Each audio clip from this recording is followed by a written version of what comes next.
ਸਾਰਿਆਂ ਨੂੰ ਪਿਆਰ ਭਰੀ ਸਤਿ ਸ਼੍ਰੀ ਅਕਾਲ। ਸਵਾਗਤ ਹੈ ਤੁਹਾਡਾ ਆਪਣੇ YouTube ਚੈਨਲ ਸਮਾਰਟ ਮੂਵਜ਼ ਕਲਾਸਿਸ 'ਤੇ।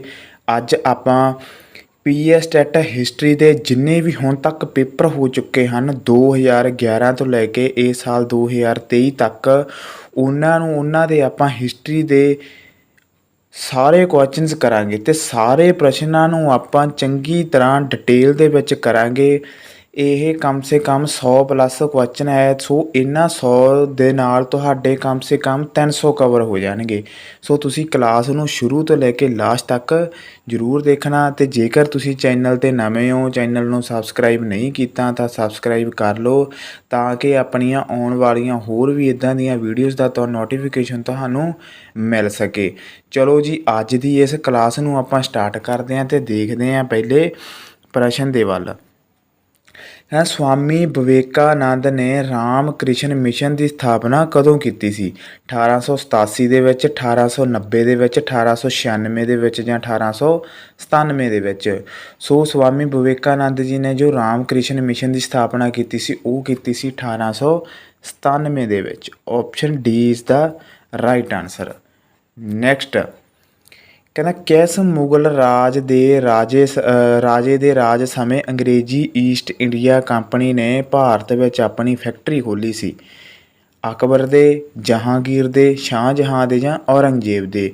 ਸੋ ਈਸਟ ਇੰਡੀਆ ਕੰਪਨੀ ਲਗਭਗ 1600 ਈਸਵੀ ਦੇ ਵਿੱਚ ਇੰਡੀਆ ਦੇ ਵਿੱਚ ਆਈ ਸੀਗੀ।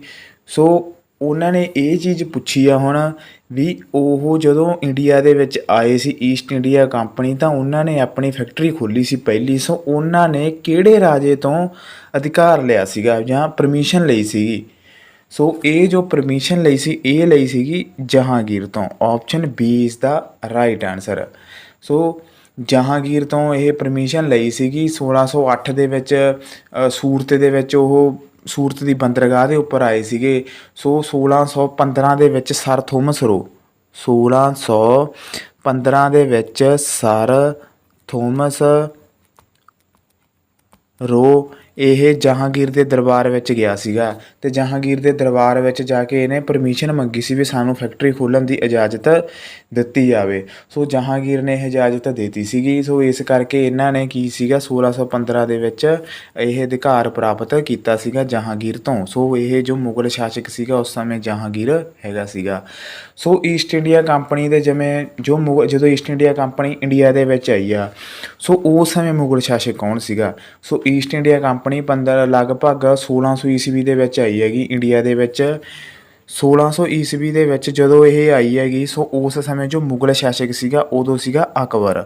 ਸੋ ਅਕਬਰ ਦਾ ਰਾਜ ਕਦੋਂ ਤੋਂ ਤੱਕ ਸੀਗਾ? ਇਹ 1556 ਤੋਂ ਲੈ ਕੇ 1605 ਈਸਵੀ ਤੱਕ ਅਕਬਰ ਦਾ ਰਾਜ ਸੀਗਾ। ਸੋ ਇਹ ਵੀ ਪੇਪਰ ਦੇ ਵਿੱਚ ਪੁੱਛ ਸਕਦੇ ਆ ਕਿ ਜਦੋਂ ਈਸਟ ਇੰਡੀਆ ਕੰਪਨੀ ਇੰਡੀਆ ਦੇ ਵਿੱਚ ਆਈ ਆ, ਸੋ ਉਸ ਸਮੇਂ ਮੁਗਲ ਸ਼ਾਸਕ ਕੌਣ ਸੀਗਾ? ਸੋ ਉਸ ਸਮੇਂ ਅਕਬਰ ਸੀਗਾ। ਅਕਬਰ ਦਾ ਜੋ ਸ਼ਾਸਕ ਸੀਗਾ 1556 ਤੋਂ 1605 ਤੱਕ ਸੀਗਾ।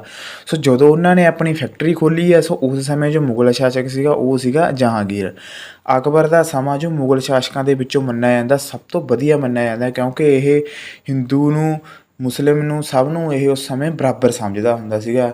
ਸੋ ਇਸ ਕਰਕੇ ਅਕਬਰ ਦਾ ਸਮਾਂ ਸਭ ਤੋਂ ਵਧੀਆ ਸਮਾਂ ਮੰਨਿਆ ਜਾਂਦਾ ਸੀਗਾ। ਸੋ ਜੇਕਰ ਗੱਲ ਆਵੇ ਈਸਟ ਇੰਡੀਆ ਕੰਪਨੀ ਦੀ ਕਿਹੜੇ ਦੇ ਰਾਜ ਦੇ ਸਮੇਂ ਦੇ ਵਿੱਚ ਆਏ ਆ, ਫੈਕਟਰੀ ਕਿਹੜੇ ਦੇ ਸਮੇਂ ਦੇ ਵਿੱਚ ਖੋਲ੍ਹੀ ਆ, ਇਹ ਵੀ ਤੁਹਾਨੂੰ ਦੱਸ ਦਿੱਤਾ ਗਿਆ ਚੰਗੀ ਤਰ੍ਹਾਂ ਡਿਟੇਲ ਦੇ ਵਿੱਚ। ਨੈਕਸਟ ਕਹਿੰਦਾ, ਮੈਗਥਨੀਜ਼ ਕਿੱਥੋਂ ਦਾ ਦੂਤ ਸੀਗਾ? ਅਲੈਗਜ਼ੈਂਡਰ, ਯੂਨਾਨੀ, ਡੈਰੀਅਸ ਜਾਂ ਸੈਲੀਕੋਕਸ? ਸੋ ਮੈਗਥਨੀਜ਼ ਜੋ ਇਹ ਦੂਤ ਸੀਗਾ ਇਹ ਸੀਗਾ ਯੂਨਾਨੀ ਸੀਗਾ। Option B is the right answer. ਇਹ ਮੈਗਥਨੀਜ਼ ਸੀਗਾ ਇਹ ਯੂਨਾਨ ਦਾ ਜੋ ਇਤਿਹਾਸਕਾਰ ਦੂਤ ਸੀਗਾ, ਇਹ ਯਾਤਰੀ ਸੀਗਾ। ਇਹ ਚੰਦਰਗੁਪਤ ਮੌਰੀਆ ਦੇ ਦਰਬਾਰ ਵਿੱਚ ਆਇਆ ਸੀਗਾ। ਚੰਦਰਗੁਪਤ ਮੌਰੀਆ ਦੇ ਦਰਬਾਰ ਵਿੱਚ ਇਹ ਆਇਆ ਸੀਗਾ। ਇਹ ਵੀ ਕਈ ਵਾਰ ਪੇਪਰ ਦੇ ਵਿੱਚ ਪੁੱਛ ਸਕਦੇ ਆ ਇਹ ਕਿਸ ਦੇ ਦਰਬਾਰ ਦੇ ਵਿੱਚ ਆਇਆ ਸੀਗਾ ਮੈਗਥਨੀਜ਼। ਸੋ ਇਹ ਯੂਨਾਨੀ ਇਹ ਇਤਿਹਾਸਕਾਰ ਸੀਗਾ। ਚੰਦਰਗੁਪਤ ਮੌਰੀਆ ਦੇ ਇਹ ਦਰਬਾਰ ਦੇ ਵਿੱਚ ਆਇਆ ਸੀਗਾ। ਸੋ ਇਹਨੇ ਐਂਡੀਕਾ ਨਾਮ ਇੱਕ ਕਿਤਾਬ ਲਿਖੀ ਸੀਗੀ, ਐਂਡੀਕਾ ਨਾਮ। ਇਹ ਵੀ ਕਈ ਵਾਰ ਪੇਪਰ ਦੇ ਵਿੱਚ ਪੁੱਛਿਆ ਜਾ ਸਕਦਾ ਹੈਗਾ। ਸੋ ਇੱਥੋਂ ਆਪਣੇ ਕਿੰਨੇ ਕਮ ਸੇ ਕਮ ਇੱਕ ਪ੍ਰਸ਼ਨ ਤੋਂ ਆਪਣੇ 3 ਪ੍ਰਸ਼ਨ ਕਵਰ ਹੁੰਦੇ ਹੈਗੇ। ਸੋ ਮੈਗਥਨੀ ਜੀ ਕਿੱਥੋਂ ਦਾ ਦੂਤ ਸੀਗਾ? ਇਹ ਯੂਨਾਨੀ ਦਾ ਸੀਗਾ। ਕਿਸ ਦੇ ਰਾਜ ਵਿੱਚ ਆਇਆ ਸੀਗਾ? ਚੰਦਰਗੁਪਤ ਮੌਰੀਆ ਦੇ ਰਾਜ ਵਿੱਚ ਆਇਆ ਸੀਗਾ। ਇਸਨੇ ਕਿਹੜੀ ਬੁੱਕ ਲਿਖੀ ਸੀਗੀ? ਇਸਨੇ ਇੰਡੀਕਾ ਨਾਮ ਦੀ ਇੱਕ ਬੁੱਕ ਲਿਖੀ ਸੀਗੀ। ਨੈਕਸਟ ਕਹਿੰਦਾ ਬੰਗਾਲ ਦੀ ਵੰਡ ਕਦੋਂ ਹੋਈ ਸੀਗੀ? 1905 ਦੇ ਵਿੱਚ, 1906 'ਚ, 1908 ਜਾਂ 1911 ਦੇ ਵਿੱਚ। ਸੋ ਇਹ ਜੋ ਬੰਗਾਲ ਦੀ ਵੰਡ ਆ, ਇਹ ਅਲੱਗ-ਅਲੱਗ ਤਰ੍ਹਾਂ ਪੇਪਰ ਹਰ ਇੱਕ ਸਾਲ ਜਿੰਨੇ ਵਾਰ ਪੇਪਰ ਹੋਏ ਆ ਪੀਐਸ ਟੈਟ ਦਾ, ਲਗਭਗ ਹਰ ਸਾਲ ਇਹ ਪ੍ਰਸ਼ਨ ਪੇਪਰ ਦੇ ਵਿੱਚ ਆਉਂਦਾ ਗਾ। ਬਟ ਇਹ ਅਲੱਗ-ਅਲੱਗ ਤਰੀਕਿਆਂ ਨਾਲ ਪੁੱਛਿਆ ਜਾਂਦਾ ਗਾ। ਸੋ ਇਸ ਨੂੰ ਚੰਗੀ ਤਰ੍ਹਾਂ ਤੁਸੀਂ ਦੇਖਣਾ ਕਿ ਇਹ ਵੰਡ ਹੋਈ ਕਦੋਂ ਸੀਗੀ। ਇਹ 1905 ਦੇ ਵਿੱਚ ਹੋਈ ਸੀਗੀ ਬੰਗਾਲ ਦੀ ਵੰਡ। ਸੋ ਜੋ ਬੰਗਾਲ ਦੀ ਵੰਡ ਹੋਈ ਸੀਗੀ ਇਹ ਬ੍ਰਿਟਿਸ਼ ਪ੍ਰੈਜ਼ੀਡੈਂਸੀ ਦੁਆਰਾ ਕੀਤੀ ਗਈ ਸੀਗੀ। ਸੋ ਉਸ ਸਮੇਂ ਦਾ ਜੋ ਵਾਇਸਰਾਏ ਸੀਗਾ ਇਹ ਲਾਰਡ ਕਰਜ਼ਨ ਸੀਗਾ। ਕੌਣ ਸੀਗਾ ਉਸ ਸਮੇਂ ਦਾ viceroy? Lord Curzon. So Lord Curzon ਨੇ ਇਹ ਕੀ ਸੀਗਾ 20 ਜੁਲਾਈ 1905 ਨੂੰ ਘੋਸ਼ਣਾ ਕੀਤੀ ਸੀਗੀ, ਵੰਡ ਦੀ ਘੋਸ਼ਣਾ ਕੀਤੀ ਸੀਗੀ ਅਤੇ ਇਹ 16 ਅਕਤੂਬਰ ਨੂੰ ਲਾਗੂ ਹੋ ਗਈ ਸੀਗੀ। 20 ਜੁਲਾਈ ਨੂੰ ਲਗਭਗ ਲਾਗੂ ਹੋ ਕੇ 16 ਅਕਤੂਬਰ 1905 ਨੂੰ ਇਹ ਬੰਗਾਲ ਦੀ ਵੰਡ ਜੋ ਹੋਈ ਸੀਗੀ ਲਾਰਡ ਕਰਜ਼ਨ ਦੇ ਸਮੇਂ ਹੋਈ ਸੀਗੀ। ਸੋ ਇਸ ਕਰਕੇ ਪੂਰੇ ਦੇਸ਼ ਦੇ ਵਿੱਚ ਵੰਡ ਦੇ ਕਾਰਨ ਅਸ਼ਾਂਤੀ ਫੈਲ ਗਈ ਸੀਗੀ, ਧਰਨੇ ਮੁਜ਼ਾਹਰੇ ਹੋਣ ਲੱਗ ਗਏ ਸੀਗੇ। ਸੋ ਲਾਰਡ ਹਾਰਡਿੰਗ ਨੇ ਕੀ ਕੀਤਾ ਸੀਗਾ ਇਸ ਵੰਡ ਨੂੰ ਰੱਦ ਕਰਤਾ ਸੀਗਾ 1911 ਦੇ ਵਿੱਚ। ਲਗਭਗ 6 ਸਾਲ ਬਾਅਦ ਇਹ ਜੋ ਵੰਡ ਨੂੰ ਲਾਰਡ ਹਾਰਡਿੰਗ ਨੇ ਰੱਦ ਕਰ ਦਿੱਤਾ ਸੀਗਾ। ਸੋ 1905 ਦੇ ਵਿੱਚ ਲਾਰਡ ਕਰਜ਼ਨ ਦੇ ਦੁਆਰਾ ਇਹ ਵੰਡ ਕੀਤੀ ਗਈ ਸੀਗੀ। ਸੋ 1911 ਦੇ ਵਿੱਚ ਲਾਰਡ ਹਾਰਡਿੰਗ ਦੇ ਦੁਆਰਾ ਇਹ ਵੰਡ ਰੱਦ ਕਰ ਦਿੱਤੀ ਗਈ ਸੀ। ਨੈਕਸਟ ਕਹਿੰਦਾ ਭਾਰਤੀ ਰਾਸ਼ਟਰੀ ਕਾਂਗਰਸ ਦੇ ਪਹਿਲੇ ਸੈਸ਼ਨ ਦੀ ਪ੍ਰਧਾਨਗੀ ਕਿਸ ਨੇ ਕੀਤੀ ਸੀਗੀ? ਆਰ.ਸੀ. ਦੱਤ, ਦਾਦਾ ਭਾਈ ਨਰੋਜੀ, ਐਨੀ ਬੇਸੈਂਟ ਜਾਂ ਡਬਲਿਊ.ਸੀ. ਬੈਨਰਜੀ। ਡਬਲਿਊ.ਸੀ. ਬੈਨਰਜੀ ਦਾ ਪੂਰਾ ਨਾਂ ਕੀ ਸੀਗਾ? ਬਮੇਸ਼ ਚੰਦਰ ਬੈਨਰਜੀ। ਸੋ ਜੋ ਭਾਰਤੀ ਰਾਸ਼ਟਰੀ ਕਾਂਗਰਸ ਦੇ ਪਹਿਲੇ ਸੈਸ਼ਨ ਦੀ ਪ੍ਰਧਾਨਗੀ ਸੀਗੀ ਇਹ ਕੀਤੀ ਸੀਗੀ ਡਬਲਿਊ.ਸੀ. ਬੈਨਰਜੀ ਨੇ। Option D is the right answer. Mean ਜੋ ਬਮੇਸ਼ ਚੰਦਰ ਬੈਨਰਜੀ ਨੇ ਇਹ ਪਹਿਲੀ ਪ੍ਰਧਾਨਗੀ ਕੀਤੀ ਸੀਗੀ। ਸੋ ਕਾਂਗਰਸ ਦੀ ਸਥਾਪਨਾ ਕਦੋਂ ਹੋਈ ਸੀਗੀ? 1885 ਦੇ ਵਿੱਚ ਇਹ ਕਾਂਗਰਸ ਦੀ ਸਥਾਪਨਾ ਹੋਈ ਸੀਗੀ। ਇਹਦੀ ਪਹਿਲੀ ਮੀਟਿੰਗ ਕਿੱਥੇ ਹੋਈ ਸੀਗੀ? ਇਹਦੀ ਪਹਿਲੀ ਮੀਟਿੰਗ ਬੰਬਈ ਦੇ ਵਿੱਚ ਹੋਈ ਸੀਗੀ। ਸੋ ਇਸ ਦੀ ਜੋ ਕਾਂਗਰਸ ਦੀ ਸਥਾਪਨਾ ਕੀਤੀ ਸੀਗੀ ਇਹ ਕੀਤੀ ਸੀਗੀ ਏ.ਓ. ਹਿਊਮ ਨੇ ਇਹ ਇਸ ਦੀ ਸਥਾਪਨਾ ਕੀਤੀ ਸੀਗੀ। ਇਹ ਵੀ ਪੇਪਰ ਦੇ ਵਿੱਚ ਕਈ ਵਾਰ ਪੁੱਛਿਆ ਜਾ ਸਕਦਾ ਹੈਗਾ। ਸੋ ਦਾਦਾ ਭਾਈ ਨਰੋਜੀ ਜੀ ਨੇ ਇਸ ਦਾ ਨਾਮ ਰੱਖਿਆ ਸੀਗਾ। ਦਾਦਾ ਭਾਈ ਨਰੋਜੀ ਨੇ ਕੀ ਸੀਗਾ ਜੋ ਕਾਂਗਰਸ ਦਾ ਸੀਗਾ ਇਹ ਨਾਮ ਰੱਖਿਆ ਸੀਗਾ। 1885 ਦੇ ਵਿੱਚ ਇਹਦੀ ਸਥਾਪਨਾ ਹੋਈ ਸੀ। ਏ.ਓ. ਹਿਊਮ ਨੇ ਇਸ ਦੀ ਸਥਾਪਨਾ ਕੀਤੀ ਸੀਗੀ। ਸੋ ਬਮੇਸ਼ ਚੰਦਰ ਬੈਨਰਜੀ ਕੀ ਸੀਗੇ ਇਸ ਦੇ ਪਹਿਲੀ ਪ੍ਰਧਾਨਗੀ ਸੀਗੀ ਜਾਂ ਪ੍ਰਧਾਨ ਬਣੇ ਸਨ। ਦਾਦਾ ਭਾਈ ਨਰੋਜੀ ਨੇ ਇਸ ਦਾ ਨਾਮਕਰਨ ਕੀਤਾ ਸੀਗਾ। ਸੋ ਐਨੀ ਬੇਸੈਂਟ ਬਾਰੇ ਵੀ ਪੁੱਛਿਆ ਜਾਂਦਾ। ਐਨੀ ਬੇਸੈਂਟ ਕੌਣ ਸੀ? ਇਹ ਭਾਰਤੀ ਰਾਸ਼ਟਰੀ ਕਾਂਗਰਸ ਦੀ ਪਹਿਲੀ ਮਹਿਲਾ ਪ੍ਰਧਾਨ ਸੀਗੀ। ਕਦੋਂ ਬਣੀ ਸੀਗੀ ਇਹ? 1917 ਦੇ ਵਿੱਚ ਇਹ ਪਹਿਲੀ ਮਹਿਲਾ ਪ੍ਰਧਾਨ ਬਣੀ ਸੀਗੀ। ਫਿਰ ਇੰਡੀਅਨ ਸਰੋਜਨੀ ਨਾਇਡੂ, ਇਹ ਵੀ ਕਈ ਵਾਰ ਪੇਪਰ ਦੇ ਵਿੱਚ ਪੁੱਛਿਆ ਜਾਂਦਾ। ਐਨੀ ਬੇਸੈਂਟ ਕੌਣ ਸੀਗੀ? ਇਹ ਵਿਦੇਸ਼ੀ ਮੂਲ ਦੀ ਸੀਗੀ। ਵਿਦੇਸ਼ੀ ਮੂਲ ਦੀ ਇਹ ਪਹਿਲੀ ਮਹਿਲਾ ਪ੍ਰਧਾਨ ਬਣੀ ਸੀਗੀ 1917 ਦੇ ਵਿੱਚ। ਜੇਕਰ ਪੁੱਛਿਆ ਜਾਵੇ ਇੰਡੀਅਨ ਭਾਰਤੀ ਮੂਲ ਦੀ ਕੌਣ ਸੀਗੀ? ਸੋ ਉਹ ਬਣੀ ਸੀਗੀ ਸਰੋਜਨੀ ਨਾਇਡੂ। ਉਹ ਕਦੋਂ ਬਣੀ ਸੀਗੀ? 1925 ਦੇ ਵਿੱਚ ਇਹ ਬਣੀ ਸੀਗੀ। ਜੋ ਵੀ ਇਹ ਵੀਡੀਓ ਨੂੰ ਦੇਖ ਰਿਹਾ ਕਾਪੀ ਦੇ ਉੱਪਰ ਇਹਨੂੰ ਚੰਗੀ ਤਰ੍ਹਾਂ ਡਿਟੇਲ ਦੇ ਵਿੱਚ ਨੋਟਸ ਤੁਸੀਂ ਪ੍ਰੋਪਰ ਵੇ ਨਾਲ ਬਣਾ ਲਓ, ਕਿਉਂਕਿ ਇਹ ਚੀਜ਼ਾਂ ਜੋ ਮੈਂ ਚੀਜ਼ਾਂ ਬੋਲ ਰਿਹਾ ਉਹ ਬਹੁਤ ਹੀ ਇੰਪੋਰਟੈਂਟ ਹਨ। ਉਹ ਵੀ ਪੇਪਰ ਦੇ ਵਿੱਚ ਵਾਰ-ਵਾਰ ਪੁੱਛੀਆਂ ਜਾਂਦੀਆਂ ਹਨ।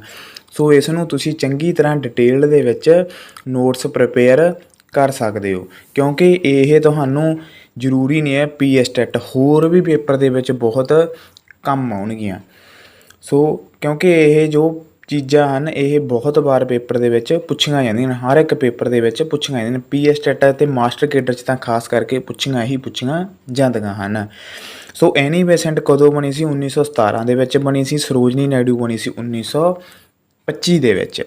ਨੈਕਸਟ ਭਾਰਤੀ ਰਾਸ਼ਟਰੀ ਕਾਂਗਰਸ ਦਾ ਪਹਿਲਾ ਸੈਸ਼ਨ ਕਿੱਥੇ ਹੋਇਆ ਸੀਗਾ? ਸੋ ਕਿੱਥੇ ਹੋਇਆ ਸੀਗਾ? ਆਪਾਂ ਹੁਣੀ ਦੇਖਿਆ ਗਾ ਕਿੱਥੇ ਹੋਇਆ ਸੀਗਾ? ਬੰਬਈ ਦੇ ਵਿੱਚ। Option B is the right answer. ਕਦੋਂ ਹੋਇਆ ਸੀਗਾ? 1885 ਦੇ ਵਿੱਚ। ਪਹਿਲਾਂ ਇਹ ਜੋ ਸੈਸ਼ਨ ਹੋਣਾ ਸੀਗਾ ਇਹ ਹੋਣਾ ਸੀਗਾ ਪੂਨੇ ਦੇ ਵਿੱਚ, ਪਰ ਪੂਨੇ ਦੇ ਵਿੱਚ ਕੀ ਹੋਇਆ ਸੀਗਾ, ਪਲੇਗ ਦੀ ਬਿਮਾਰੀ ਫੈਲ ਗਈ ਸੀਗੀ। ਸੋ ਇਸ ਕਰਕੇ ਫਿਰ ਇਹ ਸੈਸ਼ਨ ਜੋ ਹੈਗਾ ਸੀਗਾ ਜੋ ਇਹ ਬੰਬਈ ਦੇ ਵਿੱਚ ਸ਼ਿਫਟ ਕੀਤਾ ਗਿਆ। ਬੰਬਈ ਦੇ ਕਿੱਥੇ ਗੋਕਲ ਦਾਸ ਕਾਲਜ ਦੇ ਵਿੱਚ ਇਹ ਸ਼ਿਫਟ ਕੀਤਾ ਗਿਆ ਸੀ। ਸੋ ਉੱਥੇ ਇਹ ਫਿਰ ਮੀਟਿੰਗ ਪਹਿਲੀ ਹੋਈ ਸੀਗੀ। ਜੇਕਰ ਐਗਜੈਕਟ ਡੇਟ ਪੁੱਛਿਆ ਜਾਵੇ 28 ਦਸੰਬਰ 1885 ਨੂੰ ਇਹ ਪਹਿਲੀ ਮੀਟਿੰਗ ਹੋਈ ਸੀਗੀ। ਨੈਕਸਟ, ਚਾਰਲਸ ਵੁੱਡ ਪੱਤਰ ਦਾ ਸੰਬੰਧ ਕਿਸ ਨਾਲ ਹੈ? ਮਸ਼ੀਨਰੀ ਨਾਲ, ਸਿੱਖਿਆ ਨਾਲ, ਮਿਲਟਰੀ ਪ੍ਰਣਾਲੀ ਨਾਲ ਜਾਂ ਰਾਜਸਾਨਾ ਭਾਰਤ ਨਾਲ? ਸੋ ਚਾਰਲਸ ਵੁੱਡ ਪੱਤਰ ਦਾ ਸੰਬੰਧ ਜੋ ਹੈ ਸਿੱਖਿਆ ਨਾਲ ਹੈਗਾ। Option B is the right answer. ਹੁਣ ਇਹਦੇ ਵਿੱਚ ਆਪਣਾ ਦਿਮਾਗ ਵੀ ਕੰਮ ਕਰਦਾ। ਜੇਕਰ ਆਪਣਾ ਨਹੀਂ ਪੜ੍ਹਿਆ ਹੁੰਦਾ ਗਾ, ਹੁਣ ਪੀਐਸਟੈਟ ਆ, ਪੀਐਸਟੈਟ ਆਪਾਂ ਕਿਸ ਨਾਲ ਰਿਲੇਟਡ ਦੇ ਰਹੇ, ਐਜੂਕੇਸ਼ਨ ਨਾਲ ਰਿਲੇਟਡ, ਸਿੱਖਿਆ ਨਾਲ ਰਿਲੇਟਡ। ਹੁਣ ਚਾਰਲਸ ਵੁੱਡ ਦਾ ਪੱਤਰ ਐਟੋਮੈਟਿਕਲੀ ਗੱਲ ਹੈ ਕਿ ਸਿੱਖਿਆ ਨਾਲ ਰਿਲੇਟਡ ਹੀ ਪੁੱਛਿਆ ਜਾਊਗਾ ਜੇਕਰ ਆਪਾਂ ਪੀਐਸਟੈਟ ਦੇ ਵਿੱਚ ਬੈਠੇ ਹਾਂ। ਕਈ ਵਾਰ ਆਪਣਾ ਨਹੀਂ ਪੜ੍ਹਿਆ ਹੁੰਦਾ ਗਾ, ਸੋ ਉੱਥੇ ਕੀ ਹੁੰਦਾ ਹੈਗਾ, ਇੱਕ ਦਿਮਾਗ ਨਾਲ ਵੀ ਆਪਾਂ ਇਸ ਕੁਐਸਚਨ ਨੂੰ ਹੱਲ ਕਰ ਸਕਦੇ ਹਾਂਗੇ। ਸੋ ਚਾਰਲਸ ਵੁੱਡ ਦਾ ਪੱਤਰ ਕਿਸ ਨਾਲ ਹੈ? ਸਿੱਖਿਆ ਨਾਲ ਸੰਬੰਧਿਤ ਹੈ। Option B is the right answer. ਹੁਣ ਚਾਰਲਸ ਵੁੱਡ ਨੂੰ ਕੀ ਸੀਗਾ, ਇਸ ਨੂੰ ਬੋਰਡ ਆਫ ਕੰਟਰੋਲ ਨੇ ਸਿੱਖਿਆ ਦੀ ਨੀਤੀ ਬਣਾਉਣ ਲਈ ਕਿਹਾ ਸੀਗਾ। ਸਿੱਖਿਆ ਦੀ ਨੀਤੀ ਬਣਾਉਣ ਲਈ ਕਿਹਾ ਸੀਗਾ। ਫਿਰ ਉਸਨੇ ਕੀ ਕੀਤਾ, ਇਹ ਪੱਤਰ ਸੌਂਪਿਆ ਸੀਗਾ ਜਿਸ ਨੂੰ ਚਾਰਲਸ ਵੁੱਡ ਪੱਤਰ ਕਿਹਾ ਜਾਂਦਾ ਹੈਗਾ। ਸੋ ਇਸ ਪੱਤਰ ਨੂੰ ਅੰਗਰੇਜ਼ੀ ਸਿੱਖਿਆ ਦਾ ਕੀ ਕਿਹਾ ਜਾਂਦਾ ਹੈਗਾ? ਮੈਗਨਾ ਕਾਰਟਾ ਵੀ ਕਿਹਾ ਜਾਂਦਾ ਹੈਗਾ। ਕਈ ਵਾਰ ਇਹ ਵੀ ਪੇਪਰ ਦੇ ਵਿੱਚ ਪੁੱਛਿਆ ਜਾ ਸਕਦਾ ਹੈਗਾ ਕਿ ਸਿੱਖਿਆ ਦਾ ਮੈਗਨਾ ਕਾਰਟਾ ਕਿਸ ਨੂੰ ਕਿਹਾ ਜਾਂਦਾ ਹੈਗਾ? ਸੋ ਇਹ ਕਿਹਾ ਜਾਂਦਾ ਚਾਰਲਸ ਵੁੱਡ ਪੱਤਰ ਨੂੰ ਕਿਹਾ ਜਾਂਦਾ ਹੈਗਾ। ਨੈਕਸਟ, ਸਰ ਸੈਯਦ ਅਹਿਮਦ ਖਾਨ ਦਾ ਸੰਬੰਧ ਕਿਸ ਨਾਲ ਹੈ? ਦਿੱਲੀ ਨਾਲ ਆ, ਲਖਨਊ ਨਾਲ, ਅਲੀਗੜ੍ਹ ਨਾਲ ਆ ਜਾਂ ਅਹਿਮਦਾਬਾਦ ਨਾਲ ਆ? ਸੋ ਸਰ ਸੈਯਦ ਅਹਿਮਦ ਖਾਨ ਦਾ ਸੰਬੰਧ ਹੈਗਾ ਇਹ ਹੈਗਾ ਅਲੀਗੜ੍ਹ ਨਾਲ। Option C is the right answer. So Aligarh ਹੈ ਕਿੱਥੇ ਹੈ? ਇਹ ਯੂਪੀ ਦੇ ਵਿੱਚ ਹੈ। ਯੂਪੀ ਮੀਨਸ ਉੱਤਰ ਪ੍ਰਦੇਸ਼ ਦੇ ਵਿੱਚ। ਸਰ ਸੈਯਦ ਅਹਿਮਦ ਖਾਨ ਦਾ ਜਨਮ ਸੀਗਾ ਜੋ ਦਿੱਲੀ ਦੇ ਵਿੱਚ ਹੋਇਆ ਸੀਗਾ। ਅਲੀਗੜ੍ਹ ਦੇ ਵਿੱਚ ਇਹਨਾਂ ਨੇ ਇੱਕ ਕਾਲਜ ਸਥਾਪਿਤ ਕੀਤਾ ਸੀਗਾ ਜਿਸ ਦੀ ਨੀਂਹ ਲਾਰਡ ਲਿਟਨ ਨੇ ਰੱਖੀ ਸੀਗੀ। ਕਿਸ ਨੇ ਰੱਖੀ ਸੀਗੀ? ਲਾਰਡ ਲਿਟਨ ਨੇ ਇਸ ਦੀ ਇੱਕ ਨੀਂਹ ਰੱਖੀ ਸੀਗੀ। ਉਹਨਾਂ ਨੇ ਇੱਕ ਕੀ ਸੀਗਾ ਕਾਲਜ ਸਥਾਪਿਤ ਕੀਤਾ ਸੀਗਾ ਯੂਪੀ ਦੇ ਅਲੀਗੜ੍ਹ ਦੇ ਵਿੱਚ। ਸੋ ਇਸ ਕਾਲਜ ਵਿੱਚ ਹੀ ਇਹਨਾਂ ਦੀ ਜੋ ਡੈੱਡ ਬੋਡੀ ਸੀਗੀ ਸਰ ਸੈਯਦ ਅਹਿਮਦ ਖਾਨ ਦੀ ਇੱਥੇ ਹੀ ਦਫਨਾਈ ਗਈ ਸੀਗੀ। ਸੋ ਇਸ ਕਰਕੇ ਕੀ ਸੀਗਾ, ਸਰ ਸੈਯਦ ਅਹਿਮਦ ਖਾਨ ਦਾ ਬਹੁਤ ਇੱਕ ਇੰਪੋਰਟੈਂਟ ਰੋਲ ਬਣ ਜਾਂਦਾ ਹੈਗਾ। ਸੋ ਸਰ ਸੈਯਦ ਅਹਿਮਦ ਖਾਨ ਦਾ ਸੰਬੰਧ ਅਲੀਗੜ੍ਹ ਨਾਲ। ਇਹਨਾਂ ਨੇ ਇੱਕ ਯੂਪੀ ਦੇ ਅਲੀਗੜ੍ਹ ਦੇ ਵਿੱਚ ਕਾਲਜ ਸਥਾਪਿਤ ਕੀਤਾ ਸੀਗਾ। ਨੈਕਸਟ, ਹੜੱਪਾ ਸੱਭਿਅਤਾ ਹੇਠ ਲਿਖਿਆਂ ਵਿੱਚੋਂ ਕਿਸ ਨਾਲ ਸੰਬੰਧਿਤ ਹੈ? ਕਾਂਸੀ ਯੁੱਗ ਨਾਲ, ਪੱਥਰ ਯੁੱਗ ਨਾਲ, ਪਿੱਤਲ ਯੁੱਗ ਨਾਲ ਜਾਂ ਨਵ ਪੱਥਰ ਯੁੱਗ ਨਾਲ? ਸੋ ਹੜੱਪਾ ਸੱਭਿਅਤਾ ਦਾ ਜੋ ਸੰਬੰਧ ਆ ਉਹ ਹੈਗਾ ਕਾਂਸੀ ਯੁੱਗ ਦੇ ਨਾਲ। Option A is the right answer.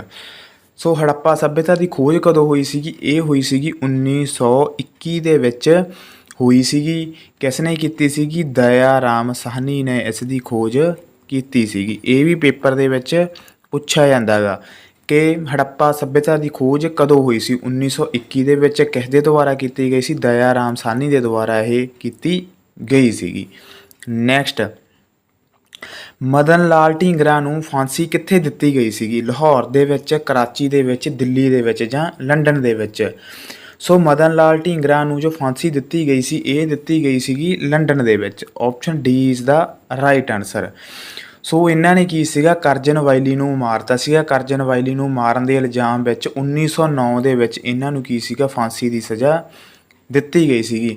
ਸੋ ਮਦਨ ਲਾਲ ਢੀਂਗਰਾ ਜੀ ਜੋ ਸਨ ਫਾਂਸੀ 'ਤੇ ਚੜ੍ਹਨ ਵਾਲੇ ਪਹਿਲੇ ਸ਼ਹੀਦ ਹੋਏ ਸਨ ਜਿਨ੍ਹਾਂ ਨੂੰ ਫਾਂਸੀ ਦਿੱਤੀ ਗਈ ਸੀਗੀ, ਸ਼ਹੀਦ ਹੋਏ ਸੀਗੇ। ਇਹ ਪਹਿਲੇ ਸ਼ਹੀਦ ਸਨ ਜਿਨ੍ਹਾਂ ਨੂੰ ਫਾਂਸੀ ਦਿੱਤੀ ਗਈ ਸੀਗੀ। ਸੋ ਇਹ ਪਹਿਲੇ ਸ਼ਹੀਦ ਹੋਣ ਦਾ ਵੀ ਇਹਨਾਂ ਨੂੰ ਮਾਣ ਪ੍ਰਾਪਤ ਹੈ।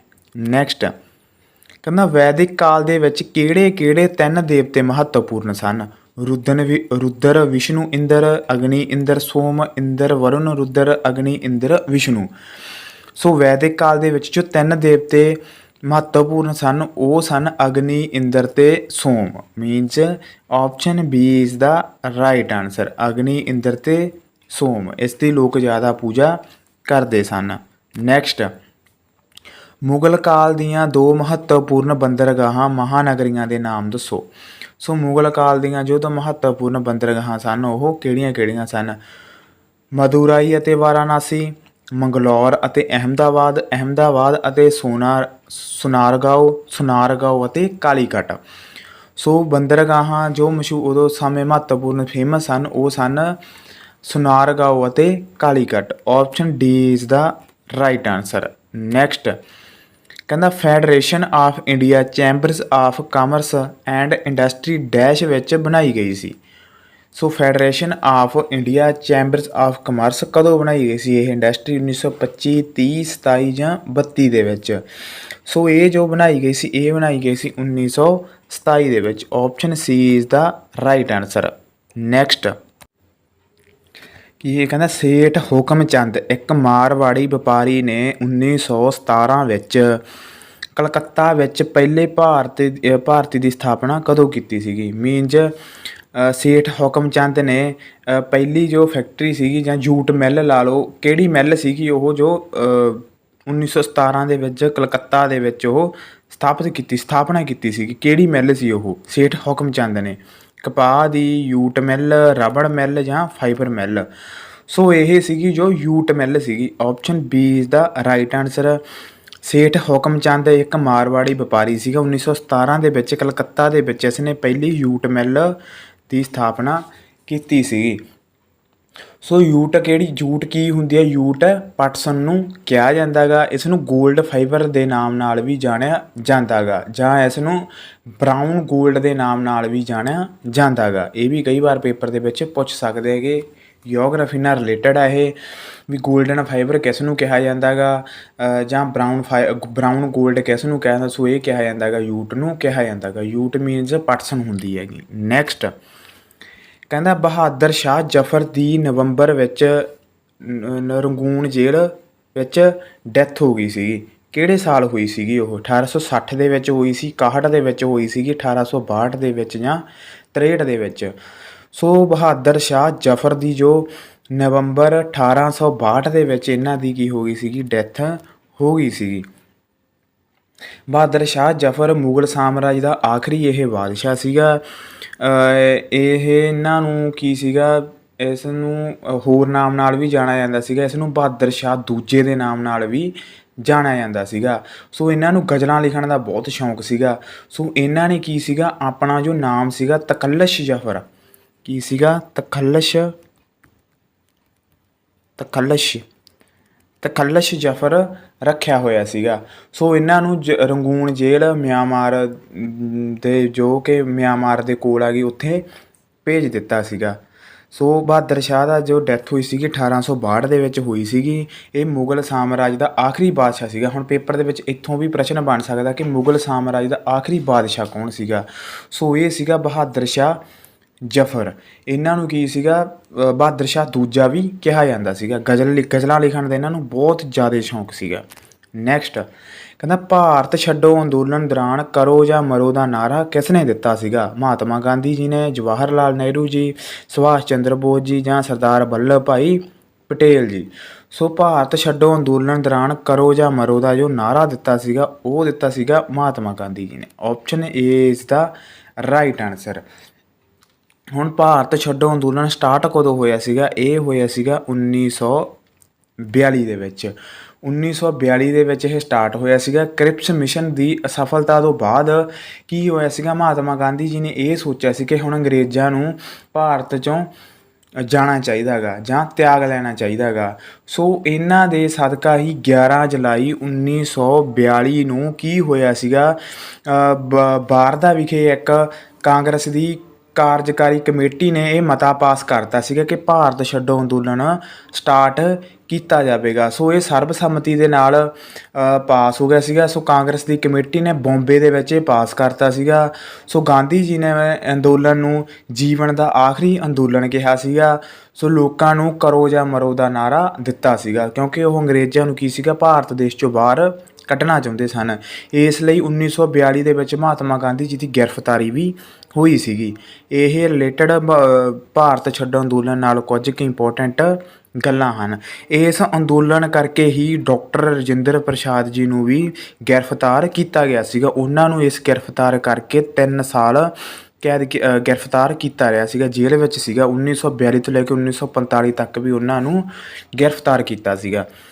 ਸੋ ਭਾਰਤ ਛੱਡੋ ਅੰਦੋਲਨ 11 ਜੁਲਾਈ 1942 ਨੂੰ ਕੀ ਹੋਇਆ ਸੀਗਾ, ਸਟਾਰਟ ਹੋਇਆ ਸੀਗਾ। ਸੋ ਮਹਾਤਮਾ ਗਾਂਧੀ ਜੀ ਨੇ ਇਸ ਅੰਦੋਲਨ ਨੂੰ ਆਪਣਾ ਆਖਰੀ ਅੰਦੋਲਨ ਮੰਨਿਆ ਸੀਗਾ।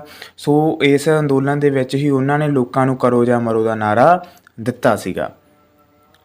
ਨੈਕਸਟ, ਸਿੱਖ ਸੰਮਤ ਕੈਲੰਡਰ ਦੀ ਸ਼ੁਰੂਆਤ ਕਿਸ ਨੇ ਅਤੇ ਕਦੋਂ ਕੀਤੀ ਸੀਗੀ? ਸੋ ਸਿੱਖ ਸੰਮਤ ਕੈਲੰਡਰ ਦੀ ਜੋ ਸ਼ੁਰੂਆਤ ਕੀਤੀ ਸੀ, ਇਹ ਕੀਤੀ ਸੀਗੀ ਕਨਿਸ਼ਕ ਨੇ 78 ਈਸਵੀ ਪੂਰਵ ਦੇ ਵਿੱਚ ਇਹ ਸ਼ੁਰੂਆਤ ਕੀਤੀ ਸੀਗੀ। ਸੋ ਇਹਦਾ ਜੋ ਸਹੀ ਉੱਤਰ ਹੈ option D is the right answer. Next, Vasco da Gama ਖਾਲੀ ਥਾਂ ਵਿੱਚ ਕਾਲੀਕਟ ਵਿਖੇ ਪਹੁੰਚਿਆ ਸੀਗਾ। ਵਾਸਕੋ ਡੀ ਗਾਮਾ ਕਦੋਂ ਕਾਲੀਕਟ ਵਿਖੇ ਪਹੁੰਚਿਆ ਸੀ? 1490 ਦੇ ਵਿੱਚ, 95 'ਚ, 97 'ਚ ਜਾਂ 98 ਦੇ ਵਿੱਚ? ਸੋ ਵਾਸਕੋ ਡੀ ਗਾਮਾ 1498 ਈਸਵੀ ਦੇ ਵਿੱਚ ਕਾਲੀਕਟ ਬੰਦਰਗਾਹ ਦੇ ਉੱਪਰ ਪਹੁੰਚਿਆ ਸੀਗਾ।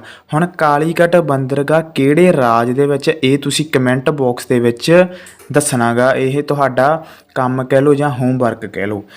ਸੋ 1498 ਦੇ ਵਿੱਚ ਕਾਲੀਕਟ ਬੰਦਰਗਾਹ ਦੇ ਉੱਪਰ ਪਹੁੰਚਿਆ ਸੀਗਾ। ਇਹ ਪਹਿਲਾ ਪੁਰਤਗਾਲੀ ਸੀਗਾ ਜੋ ਇਹ ਸਮੁੰਦਰੀ ਰਸਤੇ ਦੇ ਸਣੇ ਭਾਰਤ ਦੇ ਵਿੱਚ ਪਹੁੰਚਿਆ ਸੀਗਾ।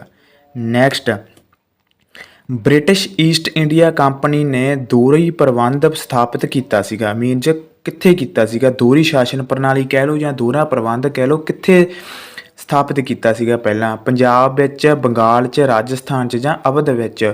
ਸੋ ਇਹ ਜੋ ਸਥਾਪਿਤ ਕੀਤਾ ਸੀ, ਇਹ ਕੀਤਾ ਸੀਗਾ ਬੰਗਾਲ ਦੇ ਵਿੱਚ। ਈਸਟ ਇੰਡੀਆ ਦੀ ਤੁਸੀਂ ਹੱਬ ਕਹਿ ਲਓ, ਇਹ ਕੀ ਸੀਗਾ? ਬੰਗਾਲ ਸੀਗੀ। ਇਹ ਹਰ ਇੱਕ ਚੀਜ਼ ਜੋ ਪਹਿਲਾਂ ਕੋਈ ਵੀ ਸਟਾਰਟ ਕਰਦੇ ਸੀ, ਇਹ ਬੰਗਾਲ ਦੇ ਵਿੱਚ ਹੀ ਇਹ ਕਰਦੇ ਸੀ, ਕਿਉਂਕਿ ਉੱਥੇ ਹੀ ਇਹਨਾਂ ਦੀ ਮੇਨ ਹੱਬ ਹੈਗੀ ਸੀ। ਨੈਕਸਟ, ਅਬੁਲ ਫਜ਼ਲ ਇਸ ਦੇ ਰਾਜ ਵਿੱਚ ਸੀਗਾ। ਮੀਨਜ਼ ਕਿਸ ਦੇ ਰਾਜ ਵਿੱਚ ਸੀਗਾ? ਸਿਕੰਦਰ ਲੋਧੀ ਦੇ, ਬਾਬਰ ਦੇ, ਸ਼ੇਰਸ਼ਾਹ ਸੂਰੀ ਦੇ ਜਾਂ ਅਕਬਰ ਦੇ? ਸੋ ਅਬੁਲ ਫਜ਼ਲ ਸੀ ਜੋ ਉਹ ਅਕਬਰ ਦੇ ਰਾਜ ਵਿੱਚ ਸੀ। ਇਹ ਅਕਬਰ ਦੇ 9 ਰਤਨਾਂ ਦੇ ਵਿੱਚੋਂ ਇੱਕ ਸੀ, ਇਹ 9 ਰਤਨਾਂ 'ਚੋਂ। ਸੋ ਅਬੁਲ ਫਜ਼ਲ ਨੇ ਕਿਹੜੀਆਂ ਕਿਹੜੀਆਂ ਕਿਤਾਬਾਂ ਲਿਖੀਆਂ ਸੀ ਜਾਂ ਬੁੱਕਸ ਕਹਿ ਲਓ ਪ੍ਰਸਿੱਧ? ਇਹਨੇ ਅਕਬਰਨਾਮਾ ਬਹੁਤ ਪ੍ਰਸਿੱਧ ਹੈ, ਅਤੇ ਇੱਕ ਆਇਨੇ ਅਕਬਰੀ। ਇਹ ਵੀ ਪੇਪਰ ਦੇ ਵਿੱਚ ਪੁੱਛਿਆ ਜਾਂਦਾ ਗਾ ਕਿ ਇਹ ਬਹੁਤ ਵਾਰ ਪੇਪਰ ਦੇ ਵਿੱਚ ਪੁੱਛਿਆ ਜਾਂਦਾ ਗਾ। ਅੱਗੇ ਜਾ ਕੇ ਇਹ ਪ੍ਰਸ਼ਨ ਵੀ ਆਊਗਾ ਕਿ ਆਇਨੇ ਅਕਬਰੀ ਜਾਂ ਅਕਬਰਨਾਮਾ ਕਿਸ ਦੀ ਰਚਨਾ ਹੈ। ਸੋ ਇਹ ਤੁਸੀਂ ਹੁਣੀ ਦੇ ਲਓ, ਆਇਨੇ ਅਕਬਰੀ ਅਤੇ ਅਕਬਰਨਾਮਾ। ਇਹ ਪੇਪਰ ਦੇ ਵਿੱਚ ਬਹੁਤ ਵਾਰ ਪੁੱਛਿਆ, ਕਿਉਂਕਿ ਪੇਪਰ ਦੇ ਵਿੱਚ ਹਰ ਇੱਕ ਪ੍ਰਸ਼ਨ ਨੂੰ ਅਲੱਗ-ਅਲੱਗ ਤਰੀਕਿਆਂ ਨਾਲ ਪੁੱਛਿਆ ਜਾਂਦਾ ਗਾ, ਉਹਨੂੰ ਮੋਡੂਲੇਟ ਕਰਕੇ ਪੁੱਛਿਆ ਜਾਂਦਾ। ਸੋ ਉਸ ਨਾਲ ਰਿਲੇਟਡ ਆਪਾਂ ਨੂੰ ਜਿੰਨੀ ਜਾਣਕਾਰੀ ਹੋ ਸਕੇ ਉਨੀ ਕੁ ਜਾਣਕਾਰੀ ਪ੍ਰਾਪਤ ਕਰਨੀ ਚਾਹੀਦੀ ਆ, ਕਿਉਂਕਿ ਜ਼ਰੂਰੀ ਨਹੀਂ ਸੇਮ ਹਰ ਵਾਰੀ ਸੇਮ ਪ੍ਰਸ਼ਨ ਨਹੀਂ ਪੁੱਛਿਆ ਜਾਂਦਾ ਗਾ। ਜੋ ਇਸ ਵਾਰ ਪੇਪਰ ਦੇ ਵਿੱਚ ਪੁੱਛਿਆ ਗਿਆ ਗਾ, ਉਹ ਅਗਲੀ ਵਾਰ ਉਸ ਨੂੰ ਥੋੜ੍ਹਾ ਜਿਹਾ ਤੋੜ ਮਰੋੜ ਕੇ ਪੇਪਰ ਦੇ ਵਿੱਚ ਪੁੱਛਿਆ ਜਾਂਦਾ ਗਾ। ਸੋ ਇਸ ਕਰਕੇ ਆਪਾਂ ਨੂੰ ਅਲੱਗ-ਅਲੱਗ ਤਰੀਕਿਆਂ ਨਾਲ ਪਤਾ ਹੋਣਾ ਚਾਹੀਦਾ। ਹੁਣ ਅਗਲੀ ਵਾਰ ਪੇਪਰ ਦੇ ਵਿੱਚ ਕੀ ਪੁੱਛਿਆ ਜਾਂਦਾ? ਅਕਬਰ ਦੇ ਰਾਜ ਵਿੱਚ ਇਹਨਾਂ ਦੇ 9 ਪ੍ਰਸਿੱਧ 9 ਰਤਨਾਂ ਵਿੱਚੋਂ ਕੌਣ ਸੀ? ਉਹਨਾਂ ਦੇ ਵਿੱਚੋਂ ਕੀ ਸੀਗਾ? ਅਬੁਲ ਫਜ਼ਲ ਦਾ ਨਾਮ ਦੇ ਦੇਣਗੇ। ਸੋ ਆਪਾਂ ਨੂੰ ਪਤਾ ਹੋਣਾ ਚਾਹੀਦਾ ਗਾ ਕਿ 9 ਰਤਨਾਂ ਦੇ ਵਿੱਚੋਂ ਇੱਕ ਸੀਗਾ। ਅਕਬਰ ਦੇ ਸਮੇਂ ਅਬੁਲ ਫਜ਼ਲ ਹੈਗਾ ਸੀਗਾ। ਸੋ ਇਸ ਕਰਕੇ ਆਪਾਂ ਨੂੰ ਅਲੱਗ-ਅਲੱਗ ਪਤਾ ਜਾਣਕਾਰੀ ਹੋਣੀ ਚਾਹੀਦੀ ਹੈ। ਅਕਬਰਨਾਮਾ ਅਬੁਲ ਫਜ਼ਲ ਦੀ ਲਿਖੀ ਹੈ ਅਤੇ ਆਇਨੇ ਅਕਬਰੀ ਵੀ ਅਬੁਲ ਫਜ਼ਲ ਦੀ ਲਿਖੀ ਹੋਈ ਹੈਗੀ। ਨੈਕਸਟ, ਕਹਿੰਦਾ who among the following introduced the market regulation? So market regulation ਕਿਸ ਦੇ ਦੁਆਰਾ ਸਟਾਰਟ ਕੀਤੀ ਗਈ ਸੀਗੀ? ਕੁਤਬਦੀਨ ਐਬਕ, ਬਲਬਨ, ਅਲਾਉਦੀਨ ਖਿਲਜੀ ਜਾਂ ਮੁਹੰਮਦ ਬਿਨ ਤੁਗਲਕ? ਸੋ ਜੋ ਮਾਰਕੀਟ ਰੈਗੂਲੇਸ਼ਨ ਇਹ ਸਟਾਰਟ ਕੀਤੀ ਗਈ ਸੀ ਅਲਾਉਦੀਨ ਖਿਲਜੀ ਦੇ ਦੁਆਰਾ ਸਟਾਰਟ ਕੀਤੀ ਗਈ ਸੀ। Option C is the right answer. Next, ਹੇਠ ਲਿਖਿਆਂ ਵਿੱਚੋਂ ਕਿਹੜਾ ਇਕਤਾ ਨੂੰ ਸਹੀ ਪਰਿਭਾਸ਼ਿਤ ਕਰਦਾ ਹੈ?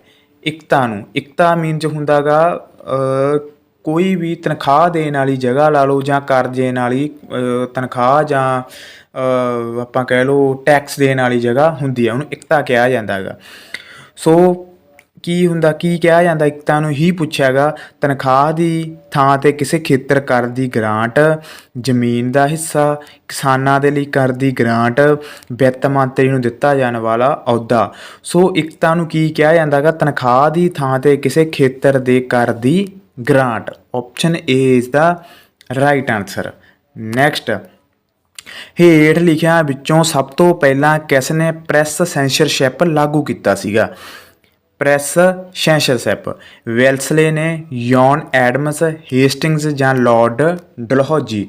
ਸੋ ਇਹ ਜੋ ਪ੍ਰੈਸ ਸੈਂਸਰਸ਼ਿਪ ਇਹ ਸਟਾਰਟ ਕੀਤਾ ਸੀਗਾ ਲਾਰਡ ਵੈਲਸਲੇ ਨੇ। Option A is the right answer. Next, Bharat ਅਤੇ ਪਾਕਿਸਤਾਨ ਦੀ ਸੀਮਾ ਕਿਸ ਦੁਆਰਾ ਨਿਸ਼ਚਿਤ ਕੀਤੀ ਗਈ ਸੀਗੀ? Lord Mountbatten, Lord Lawrence, Lord Stanford Cripps ਜਾਂ ਸਰ ਸਿਰਲ ਰੈਡਕਲਿਫ। ਸੋ ਇਹ ਜੋ ਪਾਕਿਸਤਾਨ ਤੇ ਭਾਰਤ ਦੀ ਸੀਮਾ ਨਿਸ਼ਚਿਤ ਕੀਤੀ ਗਈ ਸੀ ਇਹ ਕੀਤੀ ਗਈ ਸੀਗੀ ਰੈਡਕਲਿਫ ਦੇ ਦੁਆਰਾ। ਇਸ ਕਰਕੇ ਜੋ ਸਾਡੀ ਲਾਈਨ ਹੈ ਭਾਰਤ ਤੇ ਪਾਕਿਸਤਾਨ ਦੀ ਉਹ ਕੀ ਹੈ, ਉਸ ਨੂੰ ਰੈਡਕਲਿਫ ਲਾਈਨ ਹੀ ਕਿਹਾ ਜਾਂਦਾ ਗਾ, ਕਿਉਂਕਿ ਰੈਡਕਲਿਫ ਦੇ ਦੁਆਰਾ ਇਹ ਲਾਈਨ ਖਿੱਚੀ ਗਈ ਸੀਗੀ। ਇਹ ਇੱਕ ਅਹੁਦੇ ਤੋਂ ਵਕੀਲ ਸੀਗਾ ਜਦੋਂ ਇਸ ਨੇ ਇਹ ਲਾਈਨ ਖਿੱਚੀ ਸੀਗੀ। ਇਹਨੂੰ ਜਦੋਂ ਪਤਾ ਲੱਗਿਆ ਕਿ ਇੰਨਾ ਖੂਨ ਖਰਾਬਾ ਹੋਇਆ ਬਾਅਦ ਵਿੱਚ ਹੋਇਆਗਾ ਤਾਂ ਇਸ ਨੇ ਕੀ ਸੀਗਾ, ਇਸ ਨੂੰ ਬਿਲਕੁਲ ਪਹਿਲਾਂ ਪਤਾ ਨਹੀਂ ਸੀ ਵੀ ਇੰਨਾ ਕੁਛ ਕੱਟ ਵੱਢ ਹੋਊ ਜਾਂ ਕੁਛ ਵੀ ਹੋਊਗੀ। ਬਾਅਦ ਵਿੱਚ ਇਹ ਬਹੁਤ ਜ਼ਿਆਦਾ ਪਛਤਾਇਆ ਸੀਗਾ। ਇਸ ਕਰਕੇ ਜਿਹੜੀ ਇਹਦੀ ਫੀਸ ਬਣਦੀ ਸੀ ਉਹ ਵੀ ਇਹਨੇ ਬਾਅਦ ਵਿੱਚ ਨਹੀਂ ਲਈ ਸੀਗੀ। ਨੈਕਸਟ, ਹੇਠ ਲਿਖਿਆਂ ਵਿੱਚੋਂ ਮਿਲਾਓ। ਲੋ ਆਪਾਂ ਪਹਿਲਾਂ ਹੀ ਗੱਲ ਕੀਤੀ ਸੀਗੀ। ਸੋ ਇੱਥੇ ਕੀ ਹੈਗਾ, ਆਪਾਂ ਨੂੰ ਅਲੱਗ-ਅਲੱਗ ਹੁਣ ਪੁੱਛਿਆ ਹੈਗਾ ਇਹਨਾਂ ਨੂੰ ਕੀ ਆਪਾਂ ਮਿਲਾਉਣਾ ਗਾ। ਆਪਾਂ ਹੁਣ ਪਿੱਛੇ ਕੀ ਪੜ੍ਹ ਕੇ ਆਏਂਗੇ, ਅਬੁਲ ਫਜ਼ਲ ਦਾ ਸੰਬੰਧ ਕਿਹਦੇ ਨਾਲ ਸੀਗਾ? ਅਬੁਲ ਫਜ਼ਲ ਦਾ ਸੰਬੰਧ ਅਕਬਰਨਾਮੇ ਨਾਲ ਸੀਗਾ। ਸੋ ਪਹਿਲੇ ਦਾ ਕਿਹਦੇ ਨਾਲ ਹੋ ਜਾਊਗਾ? ਤੀਜੇ ਨਾਲ ਹੋ ਜਾਊਗਾ ਏ ਦਾ। ਇੱਥੋਂ ਆਪਣਾ ਕੀ ਹੋ ਗਿਆ, ਪਤਾ ਲੱਗ ਗਿਆ। ਇੱਕ ਤਾਂ ਆਪਾਂ ਨੂੰ ਨਿਕਲ ਕੇ ਆ ਗਿਆ ਕਿ ਪਹਿਲੇ ਦਾ ਸੰਬੰਧ ਤੀਜੇ ਨਾਲ ਹੈਗਾ। ਇਹਦੇ ਨਾਲ ਕੀ ਹੋਊਗਾ, ਦੋ ਆਪਸ਼ਨਾਂ ਤਾਂ ਆਪਣੀਆਂ ਆਟੋਮੈਟਿਕ ਹੀ ਕੱਟੀਆਂ ਗਈਆਂ ਕਿਉਂਕਿ ਪਹਿਲੇ ਦਾ ਸੰਬੰਧ ਤੀਜੇ ਨਾਲ ਹੈਗਾ ਅਬੁਲ ਫਜ਼ਲ ਦਾ। ਹੁਣ ਬਾਬਰ ਦਾ ਸੰਬੰਧ ਕਿਸ ਨਾਲ ਹੈਗਾ? ਬਾਬਰ ਦਾ ਸੰਬੰਧ ਤੁਜ਼ਕੇ ਬਾਬਰੀ ਨਾਲ ਹੈਗਾ। ਸੋ 3 ਤੇ 4, ਸੋ ਇਹਦੇ ਨਾਲ ਕੀ ਆਪਣਾ ਉੱਤਰ ਹੁਣ ਸਹੀ ਬਣ ਜਾਊਗਾ। ਇੱਥੋਂ ਹੀ ਆਪਣਾ 2 ਤੋਂ ਹੀ ਪਤਾ ਲੱਗ ਜਾਊਗਾ ਕਿ option C is the right answer. So ਕਈ ਵਾਰ ਹੁਣ ਆਹ 2 ਬਣ ਗਏ, 2 ਖਾਵੰਦ ਖਮੀਰ ਤੇ ਮਿਰਜ਼ਾ ਮੁਹੰਮਦ ਹੈਦਰ, ਇਹਨਾਂ ਬਾਰੇ ਆਪਾਂ ਨੂੰ ਨਹੀਂ ਪਤਾ। 2 ਬਾਰੇ ਆਪਾਂ ਨੂੰ ਅਬੁਲ ਫਜ਼ਲ ਅਕਬਰਨਾਮਾ ਤੇ ਬਾਬਰ ਦੀ ਤੁਜ਼ਕੇ ਬਾਬਰੀ। ਇੱਥੋਂ ਕੀ ਆਪਣਾ ਦਿਮਾਗ ਨਾਲ ਵੀ ਆਪਾਂ ਪ੍ਰਸ਼ਨ 1 ਨੰਬਰ ਲੈ ਸਕਦੇ ਆਂਗੇ। ਸੋ ਤੀਜੇ ਦਾ ਸੰਬੰਧ ਫਿਰ ਕਿਹਦੇ ਨਾਲ ਹੋ ਜਾਊਗਾ? ਹਮਾਯੂਨਾਮੇ ਨਾਲ, ਤੇ ਇਹਦਾ ਹੋ ਜਾਊਗਾ ਤਾਰੀਕੇ ਰਸੀਦੀ ਨਾਲ ਹੋ ਜਾਊਗਾ ਮਿਰਜ਼ਾ ਮੁਹੰਮਦ ਹੈਦਰ ਦਾ। ਸੋ ਇਹਦੇ ਨਾਲ ਆਪਣਾ ਸਹੀ ਉੱਤਰ ਕਿਹੜਾ ਬਣ ਜਾਊਗਾ? Option C is the right answer. Next, ਚੀਨੀ ਯਾਤਰੀ ਹਿਊਨ ਸਾਂਗ ਡੈਸ਼ ਦੇ ਸ਼ਾਸਨ ਕਾਲ ਵਿੱਚ ਭਾਰਤ ਆਇਆ ਸੀਗਾ। ਚੀਨੀ ਯਾਤਰੀ ਹਿਊਨ ਸਾਂਗ ਅਸ਼ੋਕ ਦੇ, ਅਕਬਰ ਦੇ, ਜਹਾਂਗੀਰ ਦੇ ਜਾਂ ਹਰਸ਼ਵਰਧਨ ਦੇ। ਸੋ ਚੀਨੀ ਯਾਤਰੀ ਜੋ ਹਿਊਨ ਸਾਂਗ ਆਇਆ ਸੀਗਾ ਭਾਰਤ ਦੇ ਵਿੱਚ, ਇਹ ਆਇਆ ਸੀਗਾ ਹਰਸ਼ਵਰਧਨ ਦੇ ਸ਼ਾਸਨ ਕਾਲ ਦੇ ਸਮੇਂ ਆਇਆ ਸੀਗਾ। Option D is the right answer. Next, Harappa ਸੱਭਿਅਤਾ ਦੇ ਸਥਾਨਾਂ ਦੀ ਖੁਦਾਈ ਕਿਸ ਨੇ ਕਰਵਾਈ ਸੀਗੀ? ਦਇਆ ਰਾਮ ਸਾਨੀ ਨੇ, ਰਖਲਦਾਸ ਬੈਨਰਜੀ ਨੇ, ਮੈਕਾਲੇ ਨੇ ਜਾਂ ਬੀਕੇ ਥਾਪਰ ਨੇ। ਸੋ ਹੜੱਪਾ ਸੱਭਿਅਤਾ ਦੇ ਖਦਾਨਾਂ ਦੀ ਜੋ ਖੁਦਾਈ ਕਰਾਈ ਸੀਗੀ ਆਪਾਂ ਪਿੱਛੇ ਪੜ੍ਹਿਆ ਸੀਗਾ ਕਿਸ ਨੇ ਕਰਾਈ ਸੀਗੀ? 1921 ਦੇ ਵਿੱਚ ਦਇਆ ਰਾਮ ਸਾਨੀ ਨੇ। Option A is the right answer. ਮੈਂ ਤੁਹਾਨੂੰ ਪਹਿਲਾਂ ਵੀ ਕਿਹਾ ਹੈਗਾ ਇੱਕ ਪ੍ਰਸ਼ਨ ਨੂੰ ਘੱਟੋ ਘੱਟ 2-3 ਤਰੀਕਿਆਂ ਨਾਲ ਤੋੜ ਮਰੋੜ ਕੇ ਪੁੱਛਿਆ ਜਾਂਦਾ ਗਾ। ਸੋ ਜਿੰਨੀ ਕੁ ਜਾਣਕਾਰੀ ਇਸ ਇੱਕ ਪ੍ਰਸ਼ਨ ਦੇ ਵਿੱਚ ਦਿੰਨਾ ਗਾ ਉਹ ਹਰ ਇੱਕ ਪੇਪਰ ਦੇ ਵਿੱਚ ਅਲੱਗ-ਅਲੱਗ ਤਰੀਕੇ ਨਾਲ ਪੁੱਛਿਆ ਹੋਇਆ ਗਾ। ਸੋ ਅੱਗੇ ਵੀ ਇਸ ਤਰ੍ਹਾਂ ਹੀ ਪੁੱਛਿਆ ਜਾਵੇਗਾ। ਸੋ ਜਿਹੜੀ ਗੱਲ ਇਹਦੇ ਵਿੱਚ ਤਾਂ ਲਿਖੀ ਹੋਈ ਹੈ ਜੋ ਤੁਹਾਨੂੰ ਹੋਰ ਦੱਸ ਰਿਹਾ ਗਾ ਐਕਸਟਰਾ ਜਾਣਕਾਰੀ ਉਹ ਵੀ ਬਹੁਤ ਮਹੱਤਵਪੂਰਨ ਹੈ ਕਿਉਂਕਿ ਉਸ ਦੇ ਵਿੱਚੋਂ ਹੀ ਤੁਹਾਡੇ 100 ਜਿੰਨੇ ਇਹ ਪ੍ਰਸ਼ਨ ਬਣਦੇ ਆ 100+ ਉਹਦੇ ਨਾਲ ਤੁਹਾਡਾ 200 ਪ੍ਰਸ਼ਨ ਹੋਰ ਕਵਰ ਹੋ ਜਾਵੇਗਾ। ਸੋ ਇਸ ਕਰਕੇ ਤੁਸੀਂ ਧਿਆਨ ਦੇ ਨਾਲ ਆਪਣੇ ਨੋਟਸ ਬਣਾ ਲੈਣੇ ਹੈਗੇ ਕਿਉਂਕਿ ਇਹ ਜੋ ਪ੍ਰਸ਼ਨ ਆ ਤੁਹਾਡੇ ਹਿਸਟਰੀ ਦੇ ਲਗਭਗ ਸਾਰੀ ਕਵਰ ਕਰ ਦੂਗਾ ਇਹ ਇਕੱਲੀ ਵੀਡੀਓ। ਇਹ 100 ਕੁਐਸਚਨ ਤੁਹਾਡੇ ਲਗਭਗ 70% ਤੁਹਾਡੀ ਹਿਸਟਰੀ ਕਵਰ ਕਰ ਦੂਗੀ। ਸੋ ਹੜੱਪਾ ਸੱਭਿਅਤਾ ਦੀ ਸਥਾਨਾਂ ਦੀ ਖੁਦਾਈ ਦਇਆ ਰਾਮ ਸਾਨੀ ਨੇ ਕੀਤੀ ਸੀਗੀ। ਕਦੋਂ ਕੀਤੀ ਸੀਗੀ? 1921 ਦੇ ਵਿੱਚ। ਨੈਕਸਟ ਕਹਿੰਦਾ 5ਵੀਂ ਸਦੀ ਈਸਵੀ ਵਿੱਚ ਗੁਪਤ ਸਾਮਰਾਜ ਦਾ ਪਤਨ ਕਿਸ ਦੇ ਸਿੱਟੇ ਵਜੋਂ ਹੋਇਆ ਸੀਗਾ? ਚਾਲੁਕਿਆ ਦੇ ਹਮਲੇ, ਯੂਨਾਨੀਆਂ ਦੇ ਹਮਲੇ, ਹੂਣਾ ਦੇ ਹਮਲੇ ਜਾਂ ਪੱਲਵਾ ਦੇ ਹਮਲੇ। ਸੋ 5ਵੀਂ ਸਦੀ ਦੇ ਵਿੱਚ ਗੁਪਤ ਸਾਮਰਾਜ ਦਾ ਜੋ ਪਤਨ ਹੋਇਆ ਸੀ ਉਹ ਹੋਇਆ ਸੀਗਾ ਹੂਣਾ ਦੇ ਹਮਲਿਆਂ ਦੇ ਕਾਰਨ ਹੋਇਆ ਸੀਗਾ। Option C is the right answer. So Gupta ਸਾਮਰਾਜ ਨੂੰ ਕਿਹੜਾ ਯੁੱਗ ਕਿਹਾ ਜਾਂਦਾ ਸੀਗਾ, ਇਹ ਵੀ ਇੱਕ ਪ੍ਰਸ਼ਨ ਬਹੁਤ ਇੰਪੋਰਟੈਂਟ ਬਣਦਾ ਗਾ। ਗੁਪਤ ਸਾਮਰਾਜ ਨੂੰ ਸੁਨਹਿਰੀ ਯੁੱਗ ਦੇ ਨਾਮ ਨਾਲ ਵੀ ਜਾਣਿਆ ਜਾਂਦਾ ਗਾ ਕਿ ਸੁਨਹਿਰੀ ਯੁੱਗ ਕਿਹੜੇ ਸਾਮਰਾਜ ਦੇ ਸਮੇਂ ਸੀਗਾ। ਸੋ ਇਹ ਸੀਗਾ ਗੁਪਤ ਸਾਮਰਾਜ ਦੇ ਸਮੇਂ ਸੀ ਸੁਨਹਿਰੀ ਯੁੱਗ। ਸੋ ਹੂਣਾਂ ਦੇ ਹਮਲਿਆਂ ਕਾਰਨ ਇਹਨਾਂ ਦਾ ਪਤਨ ਹੋਇਆ ਸੀ। ਨੈਕਸਟ, ਦਿੱਲੀ ਦਾ ਉਹ ਪਹਿਲਾ ਸੁਲਤਾਨ ਕੌਣ ਸੀ ਜਿਸ ਨੇ ਨਿਯਮਿਤ ਮੁਦਰਾ ਚਲਾਈ ਅਤੇ ਦਿੱਲੀ ਨੂੰ ਆਪਣੇ ਸਾਮਰਾਜ ਦੀ ਰਾਜਧਾਨੀ ਘੋਸ਼ਿਤ ਕੀਤਾ ਸੀ? ਬਲਬਨ, ਆਰਾਮ ਸ਼ਾਹ, ਇਲਤੁਤਮਿਸ਼, ਨਸੀਰੁਦੀਨ ਮਹਿਮੂਦ। ਸੋ ਇਲਤੁਤਮਿਸ਼ ਨੇ ਇਹ ਕੀ ਸੀਗਾ ਰਾਜਧਾਨੀ ਘੋਸ਼ਿਤ ਕੀਤਾ ਸੀਗਾ। Option C is the right answer. Next, ਮੱਧਕਾਲ ਵਿੱਚ ਦਰਬਾਰੇ ਅਕਬਰੀ ਦੀ ਰਚਨਾ ਕਿਸ ਨੇ ਕੀਤੀ ਸੀ? ਮੁਹੰਮਦ ਹੁਸੈਨ, ਮਲਿਕ ਮੁਹੰਮਦ ਜਾਇਸੀ, ਅਬੁਲ ਫਜ਼ਲ ਜਾਂ ਅਮੀਰ ਖੁਸਰੋ। ਸੋ ਦਰਬਾਰੇ ਅਕਬਰੀ ਦੀ ਜੋ ਰਚਨਾ ਕੀਤੀ ਸੀਗੀ ਇਹ ਕੀਤੀ ਸੀਗੀ ਮੁਹੰਮਦ ਹੁਸੈਨ ਨੇ। Option A is the right answer.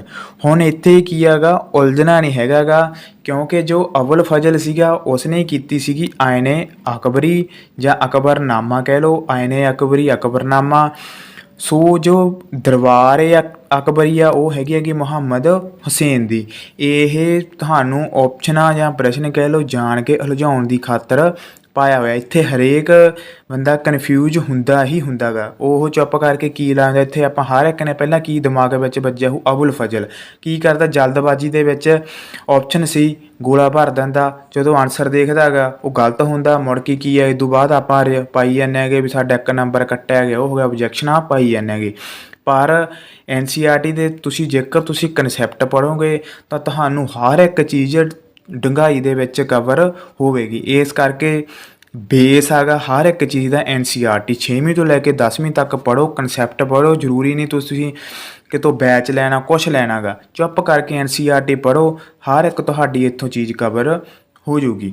ਦਰਬਾਰੇ ਅਕਬਰੀ ਕੀ ਹੈਗਾ, ਮੁਹੰਮਦ ਹੁਸੈਨ ਦੀ ਲਿਖੀ ਹੋਈ ਆ, ਉਸ ਦੀ ਰਚਨਾ ਹੈ। ਸੋ ਅਬੁਲ ਫਜ਼ਲ ਦੀ ਕਿਹੜੀ ਹੈਗੀ, ਆਇਨੇ ਅਕਬਰੀ ਜਾਂ ਅਕਬਰਨਾਮਾ। ਇੱਥੋਂ ਕੀ ਆਪਾਂ ਨੈਗਲੈਕਟ ਕਰ ਸਕਦੇ ਹੈਗੇ, ਇਹੀ ਚੀਜ਼ਾਂ ਆਪਾਂ ਨੂੰ ਪੇਪਰ ਦੇ ਵਿੱਚ ਅੱਗੇ ਲੈ ਕੇ ਜਾਂਦੀਆਂ ਗੀਆਂ। ਨੈਕਸਟ, ਹੈਦਰਾਬਾਦ ਵਿਖੇ ਚਾਰ ਮੀਨਾਰ ਦਾ ਨਿਰਮਾਣ ਕਿਸ ਨੇ ਕੀਤਾ ਸੀਗਾ?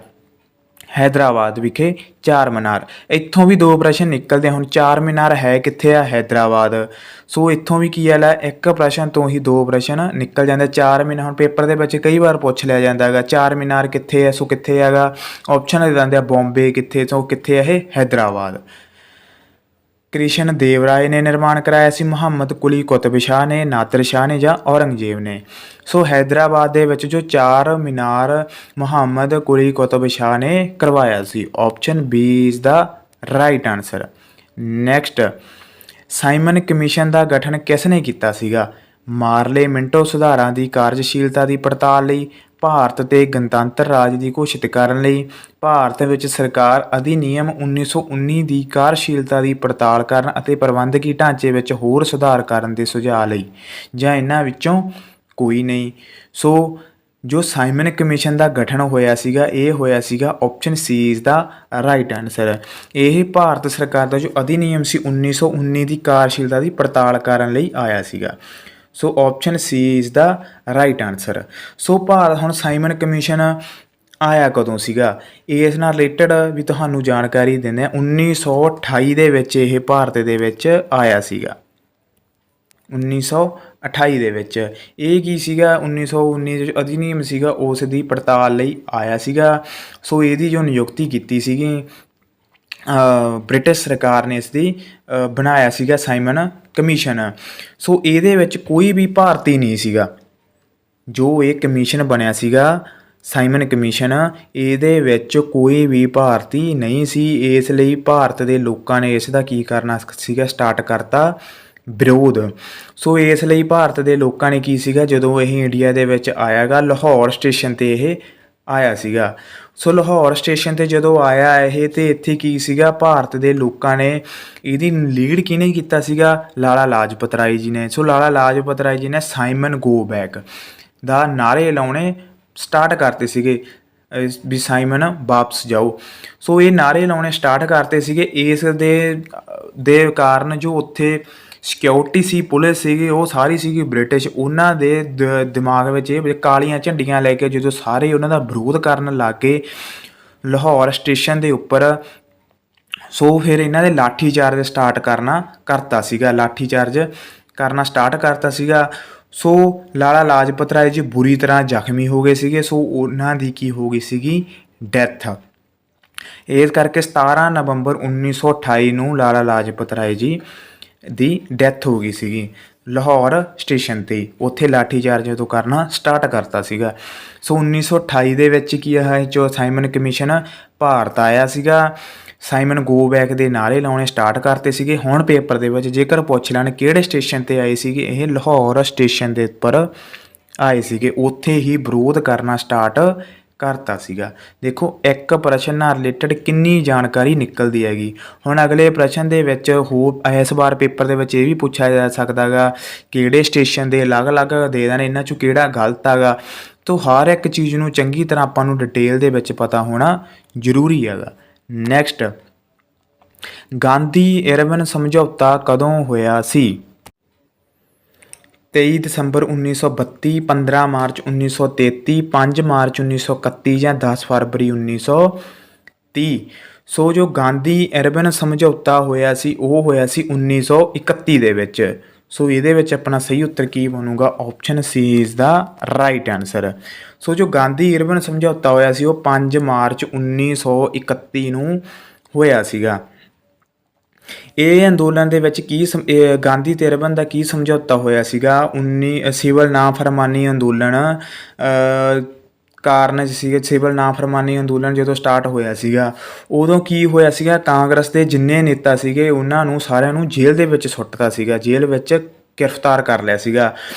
ਸੋ ਕੀ ਕੀਤਾ ਫਿਰ, ਤੇਜ ਬਹਾਦਰ ਸਪਰੂ ਨੇ ਗਾਂਧੀ ਜੀ ਅੱਗੇ ਅਪੀਲ ਕੀਤੀ ਜਾਂ ਕੁਛ ਵੀ ਕਹਿ ਲਓ, ਗੱਲਬਾਤ ਕੀਤੀ। ਉਹਨੇ ਕੀ ਕਿਹਾ ਸੀ, ਕਹਿੰਦਾ ਮਹਾਤਮਾ ਗਾਂਧੀ ਜੀ ਨੂੰ ਵੀ ਤੁਸੀਂ ਵਾਇਸਰਾਏ ਨਾਲ ਗੱਲਬਾਤ ਕਰੋ। ਸੋ ਗੱਲਬਾਤ ਕਰਨੀ ਫਿਰ ਤੇਜ ਬਹਾਦਰ ਸਪਰੂ ਨੇ ਮਹਾਤਮਾ ਗਾਂਧੀ ਜੀ ਨੂੰ ਪ੍ਰੇਰਿਆ ਜਾਂ ਕਹਿ ਲਿਆ ਅਕਸਰ ਉਹ ਕੀਤਾ, ਰਿਕੁਐਸਟ ਕੀਤੀ। ਸੋ ਫਿਰ ਮਹਾਤਮਾ ਗਾਂਧੀ ਜੀ ਨੇ ਕੀ ਸੀਗਾ, ਲਾਰਡ ਇਰਵਿਨ ਨਾਲ ਗੱਲਬਾਤ ਕੀਤੀ, ਮੀਟਿੰਗ ਰੱਖੀ। ਸੋ ਫਿਰ ਇਸ ਕਰਕੇ 5 ਮਾਰਚ 1931 ਦੇ ਨੂੰ ਕੀ ਹੋਇਆ ਸੀ, ਇਹਨਾਂ ਦੋਨਾਂ ਦੇ ਵਿੱਚ ਸਮਝੌਤਾ ਹੋ ਗਿਆ ਸੀਗਾ। ਮਹਾਤਮਾ ਗਾਂਧੀ ਜੀ ਨੇ ਕੀ ਸੀਗਾ ਆਪਣਾ ਪੱਖ ਰੱਖੇ ਸੀਗੇ। ਸੋ ਇਰਵਿਨ ਸੀਗਾ, ਜੋ ਲਾਰਡ ਇਰਵਿਨ ਸੀਗਾ ਉਸ ਸਮੇਂ ਦਾ ਇਹ ਵਾਇਸਰਾਏ ਸੀਗਾ 1931 ਦੇ ਸਮੇਂ। ਸੋ ਮਹਾਤਮਾ ਗਾਂਧੀ ਜੀ ਨੇ ਇਹੀ ਮੰਗ ਰੱਖੀ ਸੀ ਕਿ ਜਿੰਨੇ ਸਾਡੇ ਗ੍ਰਿਫਤਾਰ ਹੋਏ ਹਨ ਕਾਂਗਰਸ ਦੇ ਬੰਦੇ ਜਾਂ ਭਾਰਤੀ, ਉਹਨਾਂ ਸਾਰਿਆਂ ਨੂੰ ਛੱਡਿਆ ਜਾਵੇ। ਸਾਡੇ 'ਤੇ ਜਿੰਨੇ ਤੁਸੀਂ ਇਹਨਾਂ ਦੇ ਬੰਦਿਆਂ ਦੇ ਉੱਪਰ ਜਿੰਨੇ ਵੀ ਤੁਸੀਂ ਮੁਕੱਦਮੇ ਲਾਏ ਹੈਗੇ ਉਹ ਸਾਰਿਆਂ ਨੂੰ ਉਹਨਾਂ ਨੂੰ ਹਟਾਇਆ ਜਾਵੇ, ਉਹ ਪਾਬੰਦੀਆਂ ਹਟਾਈਆਂ ਜਾਣ। ਸੋ ਸਾਡੀਆਂ ਜੋ ਜ਼ਮੀਨਾਂ ਜ਼ਬਤ ਕੀਤੀਆਂ ਗਈਆਂ ਉਹਨਾਂ ਨੂੰ ਛੱਡਿਆ ਜਾਵੇ। ਸੋ ਲਾਰਡ ਇਰਵਿਨ ਗੱਲ ਨੂੰ ਮੰਨ ਗਿਆ ਸੀਗਾ। ਸੋ ਇਸ ਗੱਲ ਨੂੰ ਮੰਨਣ ਕਰਕੇ ਹੀ ਮਹਾਤਮਾ ਗਾਂਧੀ ਅਤੇ ਇਰਵਿਨ ਦਾ ਸਮਝੌਤਾ ਕਿਹਾ ਜਾਂਦਾ ਗਾ। ਹਰ ਇੱਕ ਚੀਜ਼ ਦੇ ਪਿੱਛੇ ਇੱਕ ਸਟੋਰੀ ਹੁੰਦੀ ਹੈ। ਜੇ ਤੁਸੀਂ ਸਟੋਰੀ ਨੂੰ ਸਮਝੋਗੇ ਤਾਂ ਕੀ ਹੈਗਾ, ਤੁਹਾਡੇ ਦਿਮਾਗ ਦੇ ਵਿੱਚ ਇੱਕ ਕਨਸੈਪਟ ਚੰਗੀ ਤਰ੍ਹਾਂ ਬੈਠ ਜੂਗਾ। ਸਿਵਲ ਨਾਫਰਮਾਨੀ ਅੰਦੋਲਨ ਹੋਇਆ ਸੀਗਾ। ਸਿਵਲ ਨਾਫਰਮਾਨੀ ਅੰਦੋਲਨ ਦੇ ਕਾਰਨ ਕੀ ਹੋ ਗਿਆ ਸੀਗਾ, ਸਾਰੇ ਕੈਦੀਆਂ ਨੂੰ ਜੇਲ੍ਹ ਦੇ ਵਿੱਚ ਸਿੱਟਤਾ ਸੀਗਾ, ਭਾਰਤੀਆਂ ਨੂੰ। ਸੋ ਤੇਜ ਬਹਾਦਰ ਸਪਰੂ ਨੇ ਕੀ ਸੀਗਾ, ਮਹਾਤਮਾ ਗਾਂਧੀ ਜੀ ਨੂੰ ਇਸ ਗੱਲ ਲਈ ਪ੍ਰੇਰਿਆ ਸੀਗਾ ਕਿ ਤੁਸੀਂ ਜੋ ਉਸ ਸਮੇਂ ਦੇ ਵਾਇਸਰਾਏ ਹਨ ਲਾਰਡ ਇਰਵਿਨ, ਉਹਨਾਂ ਨਾਲ ਤੁਸੀਂ ਗੱਲਬਾਤ ਕਰੋ। ਸੋ ਲਾਰਡ ਇਰਵਿਨ ਨਾਲ ਮਹਾਤਮਾ ਗਾਂਧੀ ਜੀ ਨੇ ਗੱਲਬਾਤ ਕੀਤੀ। ਸੋ ਇਹਨਾਂ ਦੋਨਾਂ ਦੇ ਵਿੱਚ ਜੋ ਸਮਝੌਤੇ ਹੋਏ ਉਹਨਾਂ 'ਤੇ ਮੁਕੱਦਮੇ ਕੈਂਸਲ ਹੋ ਗਏ। ਸੋ ਇਸ ਕਰਕੇ ਉਹ ਜੇਲ੍ਹ ਦੇ ਵਿੱਚੋਂ ਬਾਹਰ ਆ ਗਏ ਸੀਗੇ, ਸਾਰੇ ਆਰਡੀਨੈਂਸ ਹਟ ਗਏ ਸੀਗੇ। ਸੋ ਉਹਨਾਂ ਨੇ ਵੀ, ਲਾਰਡ ਇਰਵਿਨ ਨੇ ਵੀ ਇਹੀ ਇੱਕ ਗੱਲ ਰੱਖੀ ਸੀ ਕਿ ਤੁਸੀਂ ਜਿੰਨੇ ਆਪਣੇ ਅੰਦੋਲਨ ਆ, ਸੱਤਿਆਗ੍ਰਹਿ ਅੰਦੋਲਨ ਆ, ਉਹਨਾਂ ਨੂੰ ਵਾਪਸ ਲਓ। ਫਿਰ ਮਹਾਤਮਾ ਗਾਂਧੀ ਜੀ ਨੇ ਵੀ ਉਹਨਾਂ ਅੰਦੋਲਨਾਂ ਨੂੰ ਵਾਪਸ ਲਿਆ ਸੀਗਾ, ਕਿਉਂਕਿ ਮਹਾਤਮਾ ਗਾਂਧੀ ਜੀ ਦੇ ਜੋ ਅੰਦੋਲਨ ਸਨ ਉਹ ਇੱਕ ਸਿਸਟਮ ਨੂੰ ਹਿਲਾਉਣ ਵਾਲੇ ਅੰਦੋਲਨ ਸਨ। ਉਹ ਸ਼ਾਂਤਮਈ ਤਰੀਕੇ ਨਾਲ ਕਰਦੇ ਸਨ, ਦਿਮਾਗ ਨਾਲ ਕਰਦੇ ਸਨ। ਨੈਕਸਟ, ਮਹਿਮੂਦ ਗਜ਼ਨਵੀ ਨੇ ਭਾਰਤ 'ਤੇ ਪਹਿਲਾ ਹਮਲਾ ਕਦੋਂ ਕੀਤਾ ਸੀਗਾ? ਸੋ ਮਹਿਮੂਦ ਗਜ਼ਨਵੀ ਨੇ ਜੋ ਭਾਰਤ 'ਤੇ ਪਹਿਲਾ ਹਮਲਾ ਕੀਤਾ ਸੀ ਇਹ ਕੀਤਾ ਸੀਗਾ 1000 ਤੋਂ 1001 ਈਸਵੀ। So option C is the right answer. Mahmud Ghaznavi ਨੇ ਜੋ ਭਾਰਤ 'ਤੇ ਕੁੱਲ ਕਿੰਨੇ ਹਮਲੇ ਕੀਤੇ ਸਨ, ਇਹ ਤੁਸੀਂ ਕਮੈਂਟ ਬਾਕਸ ਦੇ ਵਿੱਚ ਦੱਸਣਾ। ਇਹ ਵੀ ਪੇਪਰ ਦੇ ਵਿੱਚ ਪੁੱਛਿਆ ਜਾਂਦਾ, ਇੱਥੋਂ ਹੀ ਪਤਾ ਤੁਹਾਡੀ ਕਿੰਨੀ ਕੁ ਤਿਆਰੀ ਹੈਗੀ, ਤੁਸੀਂ ਕਿੰਨਾ ਕੁ ਪੜ੍ਹੇ ਹੈਗੇ।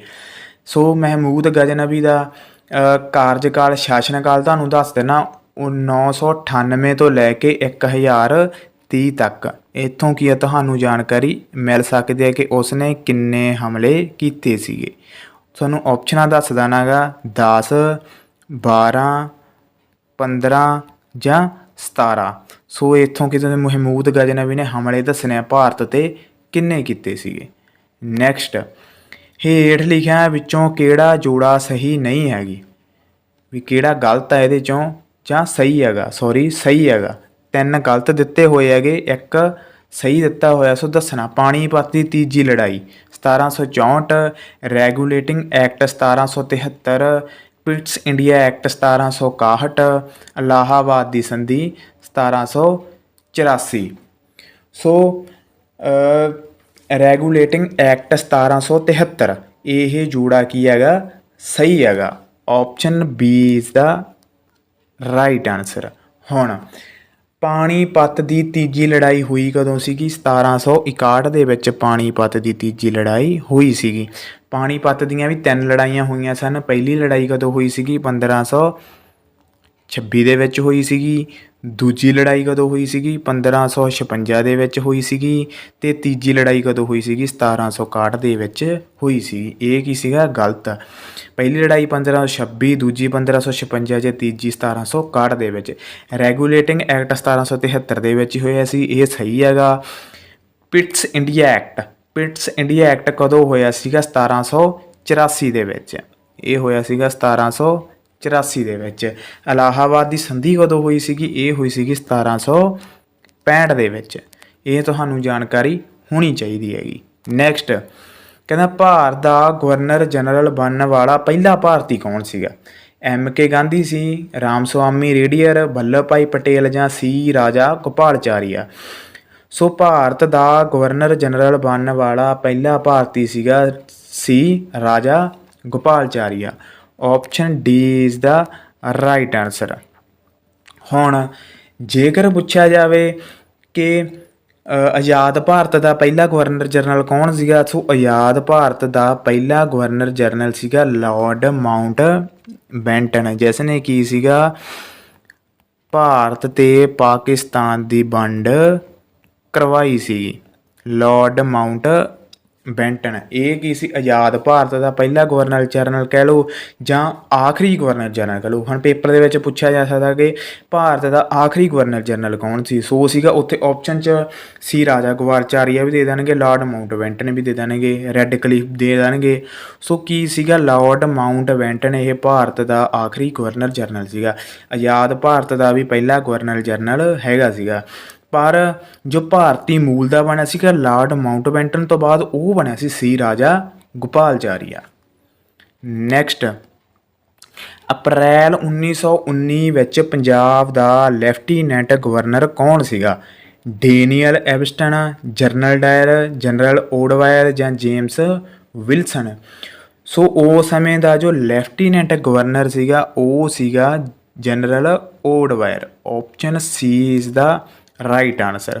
ਹੁਣ ਇੱਥੇ ਕੀ ਆ ਗਏ ਆਪਣੇ ਬਹੁਤ ਕੀ ਕਰਨਗੇ, ਜਨਰਲ ਡਾਇਰ ਆਪਸ਼ਨ ਚਲਾਏ ਹੋਣਗੇ। ਜਨਰਲ ਡਾਇਰ ਦਾ ਨਾਮ ਸੁਣਿਆ ਹੁੰਦਾ, lieutenant governor C. Option B is the right answer. 1 number ਲਿਖ ਲੈਣਗੇ, ਸਾਡਾ ਹੋ ਗਿਆ ਪੱਕਾ। ਜਦੋਂ ਆਨਸਰ ਕੀ ਆਉਂਦੀ ਆ, ਆਨਸਰ ਦੇਖਦੇ ਆ ਉੱਥੇ ਕੀ ਹੁੰਦਾ, ਜਨਰਲ ਓਡਵਾਇਰ।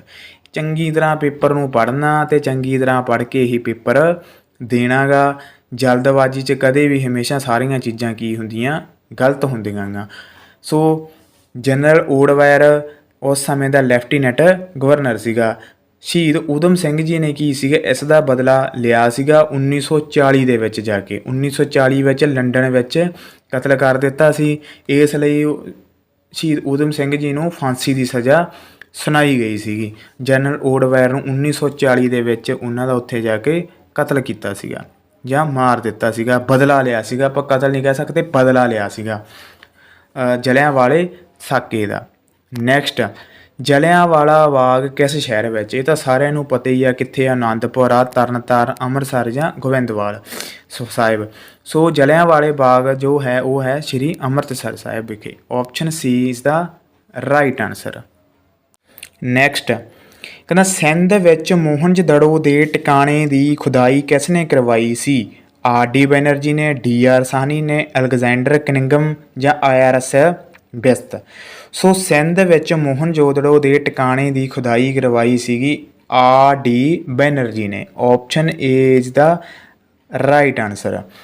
ਸੋ ਆਰ ਡੀ ਬੈਨਰਜੀ ਦਾ ਫੁੱਲ ਨਾਮ ਕੀ ਹੈਗਾ? ਰਖਲਦਾਸ ਬੈਨਰਜੀ। ਇਹ ਕਦੋਂ ਕਰਵਾਈ ਸੀਗੀ? 1922 ਦੇ ਵਿੱਚ ਇਸ ਦੀ ਖੁਦਾਈ ਕਰਾਈ ਸੀਗੀ ਆਰ ਡੀ ਬੈਨਰਜੀ ਨੇ। ਸੋ ਹੜੱਪਾ ਸੱਭਿਅਤਾ ਦੀ ਖੁਦਾਈ ਕਿਸ ਨੇ ਕਰਾਈ ਸੀਗੀ? ਦਇਆ ਰਾਮ ਸਾਨੀ ਨੇ। ਮੀਨਜ਼ ਡੀ ਆਰ ਸਾਨੀ ਲਿਖਿਆ ਹੀ ਹੋਇਆ ਆਪਸ਼ਨ ਦੇ ਵਿੱਚ। ਆ ਤੁਸੀਂ ਦੇਖੋ ਆਪਸ਼ਨ ਬੀ, ਦਇਆ ਰਾਮ ਸਾਨੀ ਨੇ ਕਿਸ ਦੀ ਖੁਦਾਈ ਕਰਾਈ ਸੀ? ਹੜੱਪਾ ਸੱਭਿਅਤਾ ਦੀ। ਮੋਹਨਜੋਦੜੋ ਦੀ ਖੁਦਾਈ ਕਰਾਈ ਸੀਗੀ ਆਰ ਡੀ ਬੈਨਰਜੀ ਨੇ। ਇਹ ਚੀਜ਼ਾਂ ਕਾਪੀ ਦੇ ਉੱਪਰ ਨੋਟ ਕਰ ਲਓ, ਇਸ ਚੀਜ਼ਾਂ ਦੇ ਵਿੱਚ ਉਲਝਣਾ ਨਹੀਂ ਹੈ ਕਿਉਂਕਿ ਇਹੀ ਇੱਕ ਇੱਕ ਨੰਬਰ ਬਹੁਤ ਕੀਮਤੀ ਹੁੰਦਾ, ਇਹੀ ਇੱਕ ਇੱਕ ਨੰਬਰ ਤੁਹਾਡਾ ਕਟਾਊਗਾ। ਸੋ ਮੋਹਨਜੋਦੜੋ ਨੂੰ ਕੀ ਕਿਹਾ ਜਾਂਦਾ ਗਾ? ਮੁਰਦਿਆਂ ਦਾ ਟਿੱਲਾ ਵੀ ਕਿਹਾ ਜਾਂਦਾ ਗਾ। ਮੁਰਦਿਆਂ ਦਾ ਟਿੱਲਾ ਵੀ ਇਸ ਨੂੰ ਕਿਹਾ ਜਾਂਦਾ ਗਾ। ਸੋ ਦਇਆ ਰਾਮ ਸਾਨੀ ਨੇ 1921 ਵਿੱਚ ਹੜੱਪਾ ਸੱਭਿਅਤਾ ਦੀ ਖੁਦਾਈ ਕਰਾਈ ਸੀਗੀ। ਆਰ ਡੀ ਬੈਨਰਜੀ ਨੇ ਮੋਹਨਜੋਦੜੋ ਦੀ ਖੁਦਾਈ 1922 ਦੇ ਵਿੱਚ ਕਰਵਾਈ ਸੀ। ਨੈਕਸਟ ਰਿਗਵੇਦ ਵਿੱਚ ਸ਼ਬਦ ਅਸ਼ੁਭ ਦਾ ਕੀ ਅਰਥ ਹੈਗਾ? ਬੈਲ, ਗਾਂ, ਘੋੜਾ ਜਾਂ ਨਾਗ। ਸੋ ਰਿਗਵੇਦ ਵਿੱਚ ਅਸ਼ੁਭ ਸ਼ਬਦ ਦਾ ਮਤਲਬ ਹੈਗਾ ਗਾ ਘੋੜਾ। Option C is the right answer. Next ਅਸ਼ਟਾਂਗਿਕਾ ਮਾਰਗ ਕੀ ਆ? ਕੀ ਆ ਅਸ਼ਟਾਂਗਿਕਾ ਮਾਰਗ? ਇਹ 8 ਪਰਤੀ ਰਸਤਾ ਗਾ। Option B is the right answer. Next ਸਮਰਾਟ ਅਸ਼ੋਕ ਦਾ ਦੂਸਰਾ ਨਾਮ ਪ੍ਰਿਯਦਾਸੀ ਖੋਜਿਆ ਗਿਆ ਸੀਗਾ। ਕਦੋਂ ਖੋਜਿਆ ਗਿਆ ਸੀ ਸਮਰਾਟ ਅਸ਼ੋਕ ਦਾ ਦੂਜਾ ਨਾਮ? 1715 ਵਿੱਚ, 1815 ਵਿੱਚ, 1915 'ਚ ਜਾਂ 1955 'ਚ। ਸੋ ਸਮਰਾਟ ਅਸ਼ੋਕ ਦਾ ਜੋ ਨਾਮ ਖੋਜਿਆ ਗਿਆ ਸੀ ਪ੍ਰਿਯਦਾਸੀ, ਉਹ ਖੋਜਿਆ ਗਿਆ ਸੀ 1915 ਦੇ ਵਿੱਚ। Option C is the right answer. Next ਕਹਿੰਦਾ ਪੁਲਕੇਸ਼ਨ ਦੂਜਾ ਕੌਣ ਸੀਗਾ? ਪੁਲਕੇਸ਼ਨ ਦੂਜਾ ਚਾਲੁਕਿਆ ਰਾਜਾ, ਗੁਪਤ ਰਾਜਾ, ਪੱਲਵ ਰਾਜਾ ਜਾਂ ਇਹਨਾਂ ਚੋਂ ਕੋਈ ਨਹੀਂ। ਸੋ ਪੁਲਕੇਸ਼ਨ ਦੂਜਾ ਸੀ, ਇਹ ਸੀਗਾ ਚਾਲੁਕਿਆ ਰਾਜਾ। Option A is the right answer.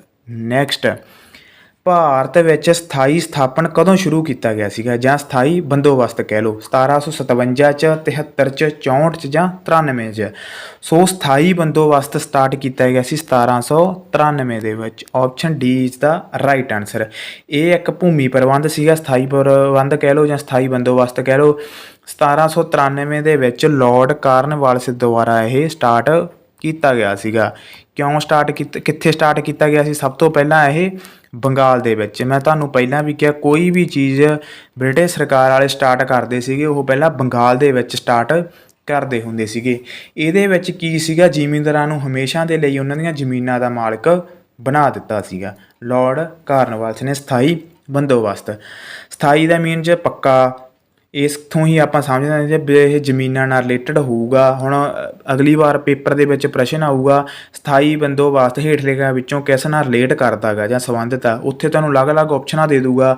ਉੱਥੇ ਇੱਕ ਹੋਊਗਾ ਕਿ ਹਮੇਸ਼ਾ ਦੇ ਲਈ ਜ਼ਿਮੀਂਦਾਰਾਂ ਨੂੰ ਜ਼ਮੀਨਾਂ ਦੇ ਮਾਲਕ ਬਣਾਤਾ ਸੀਗਾ। ਸੋ ਇਹ ਵੀ ਆਪਾਂ ਨੂੰ ਜਾਣਕਾਰੀ ਪਤਾ ਹੋਣੀ ਚਾਹੀਦੀ ਹੈਗੀ। ਨੈਕਸਟ ਕਹਿੰਦਾ ਅਵਧ ਰਾਜ 'ਤੇ ਕਦੋਂ ਅਧਿਕਾਰ ਕੀਤਾ ਗਿਆ ਸੀਗਾ? 1843 ਵਿੱਚ, 1849 ਵਿੱਚ, 53 ਵਿੱਚ ਜਾਂ 56 ਵਿੱਚ। ਸੋ ਅਵਧ ਰਾਜ 'ਤੇ ਹੁਣ ਪਹਿਲਾਂ ਤਾਂ ਇਹ ਪਤਾ ਹੋਣਾ ਚਾਹੀਦਾ ਕਿ ਕਬਜ਼ਾ ਕੀਤਾ ਕਿਸ ਨੇ ਸੀਗਾ ਜਾਂ ਅਧਿਕਾਰ ਕੀਤਾ ਕਿਸ ਨੇ ਸੀਗਾ। ਸੋ ਅਵਧ ਰਾਜ ਦੇ ਉੱਪਰ ਲਾਰਡ ਡਲਹੌਜੀ ਨੇ, ਬ੍ਰਿਟਿਸ਼ ਸਰਕਾਰ ਨੇ ਕਬਜ਼ਾ ਕੀਤਾ ਸੀਗਾ। ਸੋ ਇਹ ਕਦੋਂ ਕੀਤਾ ਸੀਗਾ? 1856 ਦੇ ਵਿੱਚ ਇਹ ਅਧਿਕਾਰ ਕੀਤਾ ਸੀਗਾ। So option D is the right answer. Lord Dalhousie ਨੇ ਇਹ ਕਬਜ਼ਾ ਕੀਤਾ ਸੀਗਾ 1856 ਦੇ ਵਿੱਚ ਕਿਉਂਕਿ ਸ਼ੁਰੂ ਤੋਂ ਹੀ ਅਵਧ 'ਤੇ ਨਵਾਬਾਂ ਦਾ ਅਧੀਨ ਰਿਹਾ ਗਾ, ਯਾਨੀ ਕਿ ਨਵਾਬਾਂ ਦਾ ਕਬਜ਼ਾ ਰਿਹਾ। ਇਸ ਕਰਕੇ ਲਾਰਡ ਡਲਹੌਜੀ ਨੇ ਅੰਗਰੇਜ਼ੀ ਸਾਮਰਾਜ ਵਿੱਚ ਇਸ ਨੂੰ 1856 ਦੇ ਵਿੱਚ ਮਿਲਾ ਲਿਆ ਸੀਗਾ। ਅਤੇ ਜਿਹੜਾ ਇਹਦਾ ਅੰਤਮ ਨਵਾਬ ਸੀਗਾ ਅਵਧ ਦਾ ਉਹ ਸੀਗਾ ਵਾਜਿਦ ਅਲੀ। ਕੌਣ ਸੀਗਾ? ਵਾਜਿਦ ਅਲੀ। ਉਸ ਨੂੰ ਕੀ ਕਰ ਲਿਆ ਸੀਗਾ, ਇਸ ਨੇ ਲਾਰਡ ਡਲਹੌਜੀ ਨੇ ਕੈਦ ਕਰ ਲਿਆ ਸੀਗਾ। ਸੋ ਕੈਦ ਕਰਕੇ ਕਿੱਥੇ ਭੇਜਤਾ ਸੀਗਾ, ਕਲਕੱਤੇ ਭੇਜਤਾ ਸੀਗਾ। ਸੋ ਇਸ ਕਰਕੇ ਅਵਧ 'ਤੇ ਅਧਿਕਾਰ ਸੀਗਾ 1856 ਦੇ ਵਿੱਚ ਲਾਰਡ ਡਲਹੌਜੀ ਨੇ ਕੀਤਾ ਸੀਗਾ, ਕਿਉਂਕਿ ਇੱਥੇ ਨਵਾਬਾਂ ਦਾ ਸ਼ੁਰੂ ਤੋਂ ਹੀ ਰਾਜ ਰਿਹਾ ਸੀਗਾ। ਨੈਕਸਟ ਕਹਿੰਦਾ ਭਾਰਤੀ ਰਾਸ਼ਟਰੀ ਕਾਂਗਰਸ ਵਿੱਚ ਨਰਮ ਖਿਆਲੀ ਲੀਡਰਾਂ ਦੀ ਪਹਿਚਾਣ ਕਰੋ। ਇਹਨਾਂ ਵਿੱਚੋਂ ਨਰਮ ਦਲ ਦੇ ਲੀਡਰ ਕੌਣ ਹਨ? ਦਾਦਾ ਭਾਈ ਨਰੋਜੀ, ਬਾਲ ਗੰਗਾਧਰ ਤਿਲਕ, ਲਾਲਾ ਲਾਜਪਤ ਰਾਏ ਅਤੇ ਬਿਪਨ ਚੰਦਰ ਪਾਲ। ਸੋ ਪਹਿਲੀ ਤਾਂ ਇਹ ਹੈਗਾ ਕਿ ਗਰਮ ਦਲ ਦੇ ਨੇਤਾ ਦਾ ਤੁਹਾਨੂੰ ਪਤਾ ਹੋਣਾ ਚਾਹੀਦਾ ਕਿ ਲਾਲ ਬਾਲ ਪਾਲ। ਇਹ ਲਾਲ ਬਾਲ ਪਾਲ ਕੌਣ ਹਨ? ਲਾਲ ਹੋ ਗਿਆ, ਲਾਲ ਬਾਲ ਅਤੇ ਪਾਲ, ਇਹ ਗਰਮ ਦਲ ਦੇ ਨੇਤਾ 'ਚ ਇਹਨਾਂ ਨੂੰ ਗਿਣਿਆ ਜਾਂਦਾ ਹੈ ਕਿ ਲਾਲ ਬਹਾਦਰ ਸ਼ਾਹ, ਲਾਲਾ ਲਾਜਪਤ ਰਾਏ, ਬਾਲ ਗੰਗਾਧਰ ਤਿਲਕ ਅਤੇ ਪਾਲ ਬਿਪਨ ਚੰਦਰ ਪਾਲ। ਇਹ ਤਿੰਨੇ ਕੀ ਹੈਗੇ? ਗਰਮ ਦਲ ਦੇ ਨੇਤਾ ਗੇ। ਹੁਣ ਇਹਨਾਂ ਨੇ ਪ੍ਰਸ਼ਨ 'ਚ ਕੀ ਪੁੱਛਿਆ ਗਿਆ ਕਿ ਨਰਮ ਦਲ ਦੇ ਨੇਤਾ। ਸੋ ਫਿਰ ਨਰਮ ਦਲ ਦੇ ਨੇਤਾ ਕੌਣ ਹੋ ਗਏ? Dadabhai Naoroji. Option A is the right answer. ਹੋਰ ਪੇਪਰ 'ਚ ਕੀ ਪੁੱਛਿਆ ਜਾਂਦਾ ਹੈਗਾ ਕਿ ਹੇਠ ਲਿਖਿਆ ਵਿੱਚੋਂ ਗਰਮ ਦਲ ਦੇ ਨੇਤਾ ਪਛਾਣੋ। ਸੋ ਗਰਮ ਦਲ ਦੇ ਨੇਤਾ ਕਿਹੜੇ ਗਏ? ਬਾਲ ਗੰਗਾਧਰ ਤਿਲਕ, ਲਾਲਾ ਲਾਜਪਤ ਰਾਏ ਅਤੇ ਬਿਪਨ ਚੰਦਰ ਪਾਲ। ਇਹ ਗਰਮ ਦਲ ਦੇ ਨੇਤਾ। ਹੁਣ ਅਗਲੀ ਵਾਰ ਜੇਕਰ ਪ੍ਰਸ਼ਨ ਪੁੱਛਿਆ ਜਾਂਦਾ ਕਿ ਉਸ ਨੂੰ ਕਿਸ ਤੋੜ ਮਰੋੜ ਕੇ ਇਸ ਤਰ੍ਹਾਂ ਵੀ ਪੁੱਛ ਸਕਦੇ ਹੈਗੇ। ਨੈਕਸਟ ਸ਼ਿਲਾਲੇਖ ਦੇ ਅਧਿਐਨ ਨੂੰ ਕੀ ਕਹਿੰਦੇ ਹਨ? ਸੋ ਸ਼ਿਲਾਲੇਖ ਦੇ ਅਧਿਐਨ ਨੂੰ ਕਹਿੰਦੇ ਹਨ epigraphy. Option A is the right answer.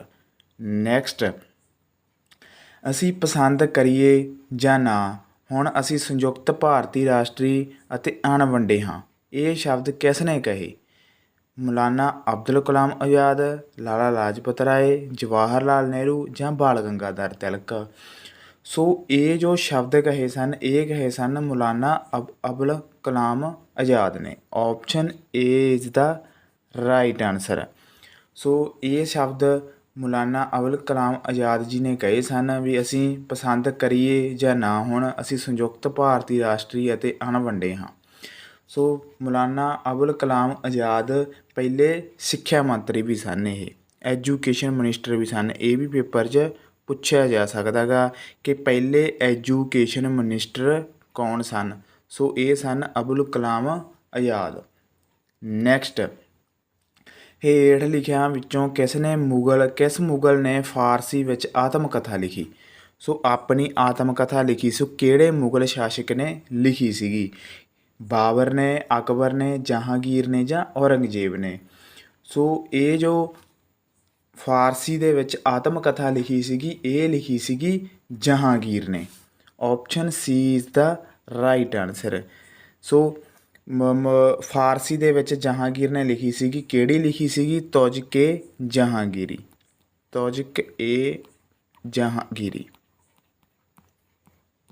ਹੁਣ ਇੱਥੇ ਉਲਝਣਾ ਨਹੀਂ ਹੈਗਾ। ਬਾਬਰ ਨੇ ਵੀ ਲਿਖੀ ਸੀਗੀ ਆਤਮ ਕਥਾ, ਬਾਬਰ ਨੇ ਵੀ ਲਿਖੀ ਸੀਗੀ ਤੁਜ਼ਕ-ਏ ਬਾਬਰੀ। ਸੋ ਉਹ ਕਿਹੜੀ ਭਾਸ਼ਾ ਦੇ ਵਿੱਚ ਸੀਗੀ? ਉਹ ਹੈਗੀ ਤੁਰਕੀ ਭਾਸ਼ਾ ਦੇ ਵਿੱਚ। ਉਹ ਵੀ ਪੇਪਰ 'ਚ ਪੁੱਛਿਆ ਜਾ ਸਕਦਾ ਗਾ 101%, ਕਿਉਂਕਿ ਇਹ ਦੋਨੇ ਪ੍ਰਸ਼ਨ ਉਲਝਾਉਂਦੇ ਹਨ ਦਿਮਾਗ ਨੂੰ। ਕਿਉਂਕਿ ਬਾਬਰ ਨੇ ਜੋ ਲਿਖਿਆ ਤੁਰਕੀ ਦੇ ਵਿੱਚ ਲਿਖਿਆ ਤੁਜ਼ਕ-ਏ ਬਾਬਰੀ, ਸੋ ਫਾਰਸੀ ਦੇ ਵਿੱਚ ਲਿਖਿਆ ਕਿ ਜਹਾਂਗੀਰ ਨੇ ਤੁਜ਼ਕ-ਏ ਜਹਾਂਗੀਰੀ। ਇਹ ਦੋਨਾਂ ਨੂੰ ਧਿਆਨ ਦੇ ਵਿੱਚ ਰੱਖ ਕੇ ਨੋਟ ਕਰ ਲਓ ਕਾਪੀ ਦੇ ਉੱਪਰ। ਨੈਕਸਟ ਕਹਿੰਦਾ ਹੇਠ ਲਿਖਿਆਂ ਵਿੱਚੋਂ ਕਿਹੜਾ ਭਾਰਤ ਦਾ ਪਹਿਲਾ ਸ਼ਾਸਕ ਮੰਨਿਆ ਜਾਂਦਾ ਹੈਗਾ? ਚੰਦਰਗੁਪਤ ਮੌਰੀਆ, ਕਨਿਸ਼ਕ, ਅਸ਼ੋਕ ਜਾਂ ਚੰਦਰਗੁਪਤ ਵਿਕਰਮਾਦਿੱਤਿਆ। ਸੋ ਜੋ ਭਾਰਤ ਦਾ ਪਹਿਲਾ ਸ਼ਾਸਕ ਮੰਨਿਆ ਜਾਂਦਾ, ਉਹ ਮੰਨਿਆ ਜਾਂਦਾ Chandragupta Maurya. Option A is the right answer. ਇਸ ਨੇ ਮੌਰੀਆ ਸਾਮਰਾਜ ਦੀ ਸਥਾਪਨਾ ਕੀਤੀ ਸੀਗੀ ਚੰਦਰਗੁਪਤ ਮੌਰੀਆ ਨੇ। ਨੈਕਸਟ ਕਹਿੰਦਾ ਕਿਸ ਮੁਗਲ ਰਾਜੇ ਦੇ ਰਾਜ ਦੇ ਸਮੇਂ ਵਿੱਚ ਅੰਗਰੇਜ਼ੀ ਈਸਟ ਇੰਡੀਆ ਕੰਪਨੀ ਨੇ ਭਾਰਤ ਵਿੱਚ ਆਪਣੀ ਫੈਕਟਰੀ ਖੋਲ੍ਹੀ ਸੀਗੀ? ਸੋ ਪਹਿਲਾਂ ਵੀ ਪ੍ਰਸ਼ਨ ਆ ਚੁੱਕਿਆ ਹੈਗਾ, ਤੁਸੀਂ ਦੇਖਿਆ ਹੈਗਾ ਸ਼ੁਰੂ ਦੇ ਵਿੱਚ ਕਿਹੜੇ ਈਸਟ ਇੰਡੀਆ ਕੰਪਨੀ ਨੇ ਕਿਹਤੋਂ ਇਜਾਜ਼ਤ ਲਈ ਸੀਗੀ? ਜਹਾਂਗੀਰ ਤੋਂ। ਸੋ ਫਿਰ ਕਿਹੜਾ ਆਨਸਰ ਹੋ ਜੂ ਆਪਣਾ ਇੱਥੇ? Option B is the right answer. So ਇੱਥੇ ਦੇਖੋ ਇਹਨਾਂ ਨੇ ਕਿਵੇਂ ਪ੍ਰਸ਼ਨ ਨੂੰ ਹੋਰ ਤਰ੍ਹਾਂ ਨਾਲ ਪੁੱਛ ਲਿਆ ਕਿ ਕਿਹੜੇ ਮੁਗਲ ਰਾਜੇ ਦੇ ਰਾਜ ਸਮੇਂ ਅੰਗਰੇਜ਼ੀ ਈਸਟ ਇੰਡੀਆ ਕੰਪਨੀ ਨੇ ਭਾਰਤ ਵਿੱਚ ਪਹਿਲੀ ਫੈਕਟਰੀ ਖੋਲ੍ਹੀ ਸੀਗੀ। ਸੋ ਉਹਦੇ 'ਚ ਕੀ ਪੁੱਛਿਆ ਸੀਗਾ, ਸੋ ਆਪਣਾ ਪਹਿਲੀ ਫੈਕਟਰੀ ਖੋਲ੍ਹਣ ਦਾ ਸੂਰਤ ਦੇ ਵਿੱਚ ਅਧਿਕਾਰ ਕਿਹਤੋਂ ਲਿਆ ਸੀਗਾ। ਸੋ ਕਿੱਥੇ ਖੋਲ੍ਹੀ ਸੀਗੀ, ਸੂਰਤ ਦੇ ਵਿੱਚ। ਕਿਹਨੇ ਖੋਲ੍ਹੀ ਸੀਗੀ, ਜਹਾਂਗੀਰ ਤੋਂ ਇਹ ਪਰਮਿਸ਼ਨ ਲਈ ਸੀਗੀ। Option B is the right answer. Next, Swami Vivekananda ਨੇ ਰਾਮਾ ਕ੍ਰਿਸ਼ਨ ਮਿਸ਼ਨ ਦੀ ਸਥਾਪਨਾ ਕਦੋਂ ਕੀਤੀ ਸੀਗੀ। 1897 'ਚ, 96 'ਚ, 76 'ਚ ਜਾਂ 88 'ਚ। ਸੋ ਸਵਾਮੀ ਵਿਵੇਕਾਨੰਦ ਜੀ ਨੇ ਰਾਮਾ ਕ੍ਰਿਸ਼ਨ ਮਿਸ਼ਨ ਦੀ ਸਥਾਪਨਾ ਕੀਤੀ ਸੀਗੀ 1897 ਦੇ ਵਿੱਚ। Option A is the right answer. So Swami Vivekananda ji ਨੇ 1897 ਦੇ ਵਿੱਚ ਇਹ ਕੋਲਕਾਤੇ ਦੇ ਵਿੱਚ ਰਾਮ ਕ੍ਰਿਸ਼ਨ ਮਿਸ਼ਨ ਜੀ ਦੀ ਸਥਾਪਨਾ ਕੀਤੀ ਸੀਗੀ। ਕਿੱਥੇ ਕੀਤੀ ਸੀਗੀ, ਕੋਲਕਾਤਾ ਦੇ ਵਿੱਚ। ਸੋ option A is the right answer. Next, East India company ਦੀਆਂ ਮੁੱਖ 4 ਜੰਗਾਂ ਜੋ ਕਿ 1767 ਤੋਂ 1769, 1780 ਤੋਂ 1784, 1790 ਤੋਂ 1792 ਅਤੇ 1799 ਕਿਸ ਪ੍ਰਾਂਤ ਨੂੰ ਪ੍ਰਾਪਤ ਕਰਨ ਲਈ ਕੀਤੀਆਂ ਸਨ।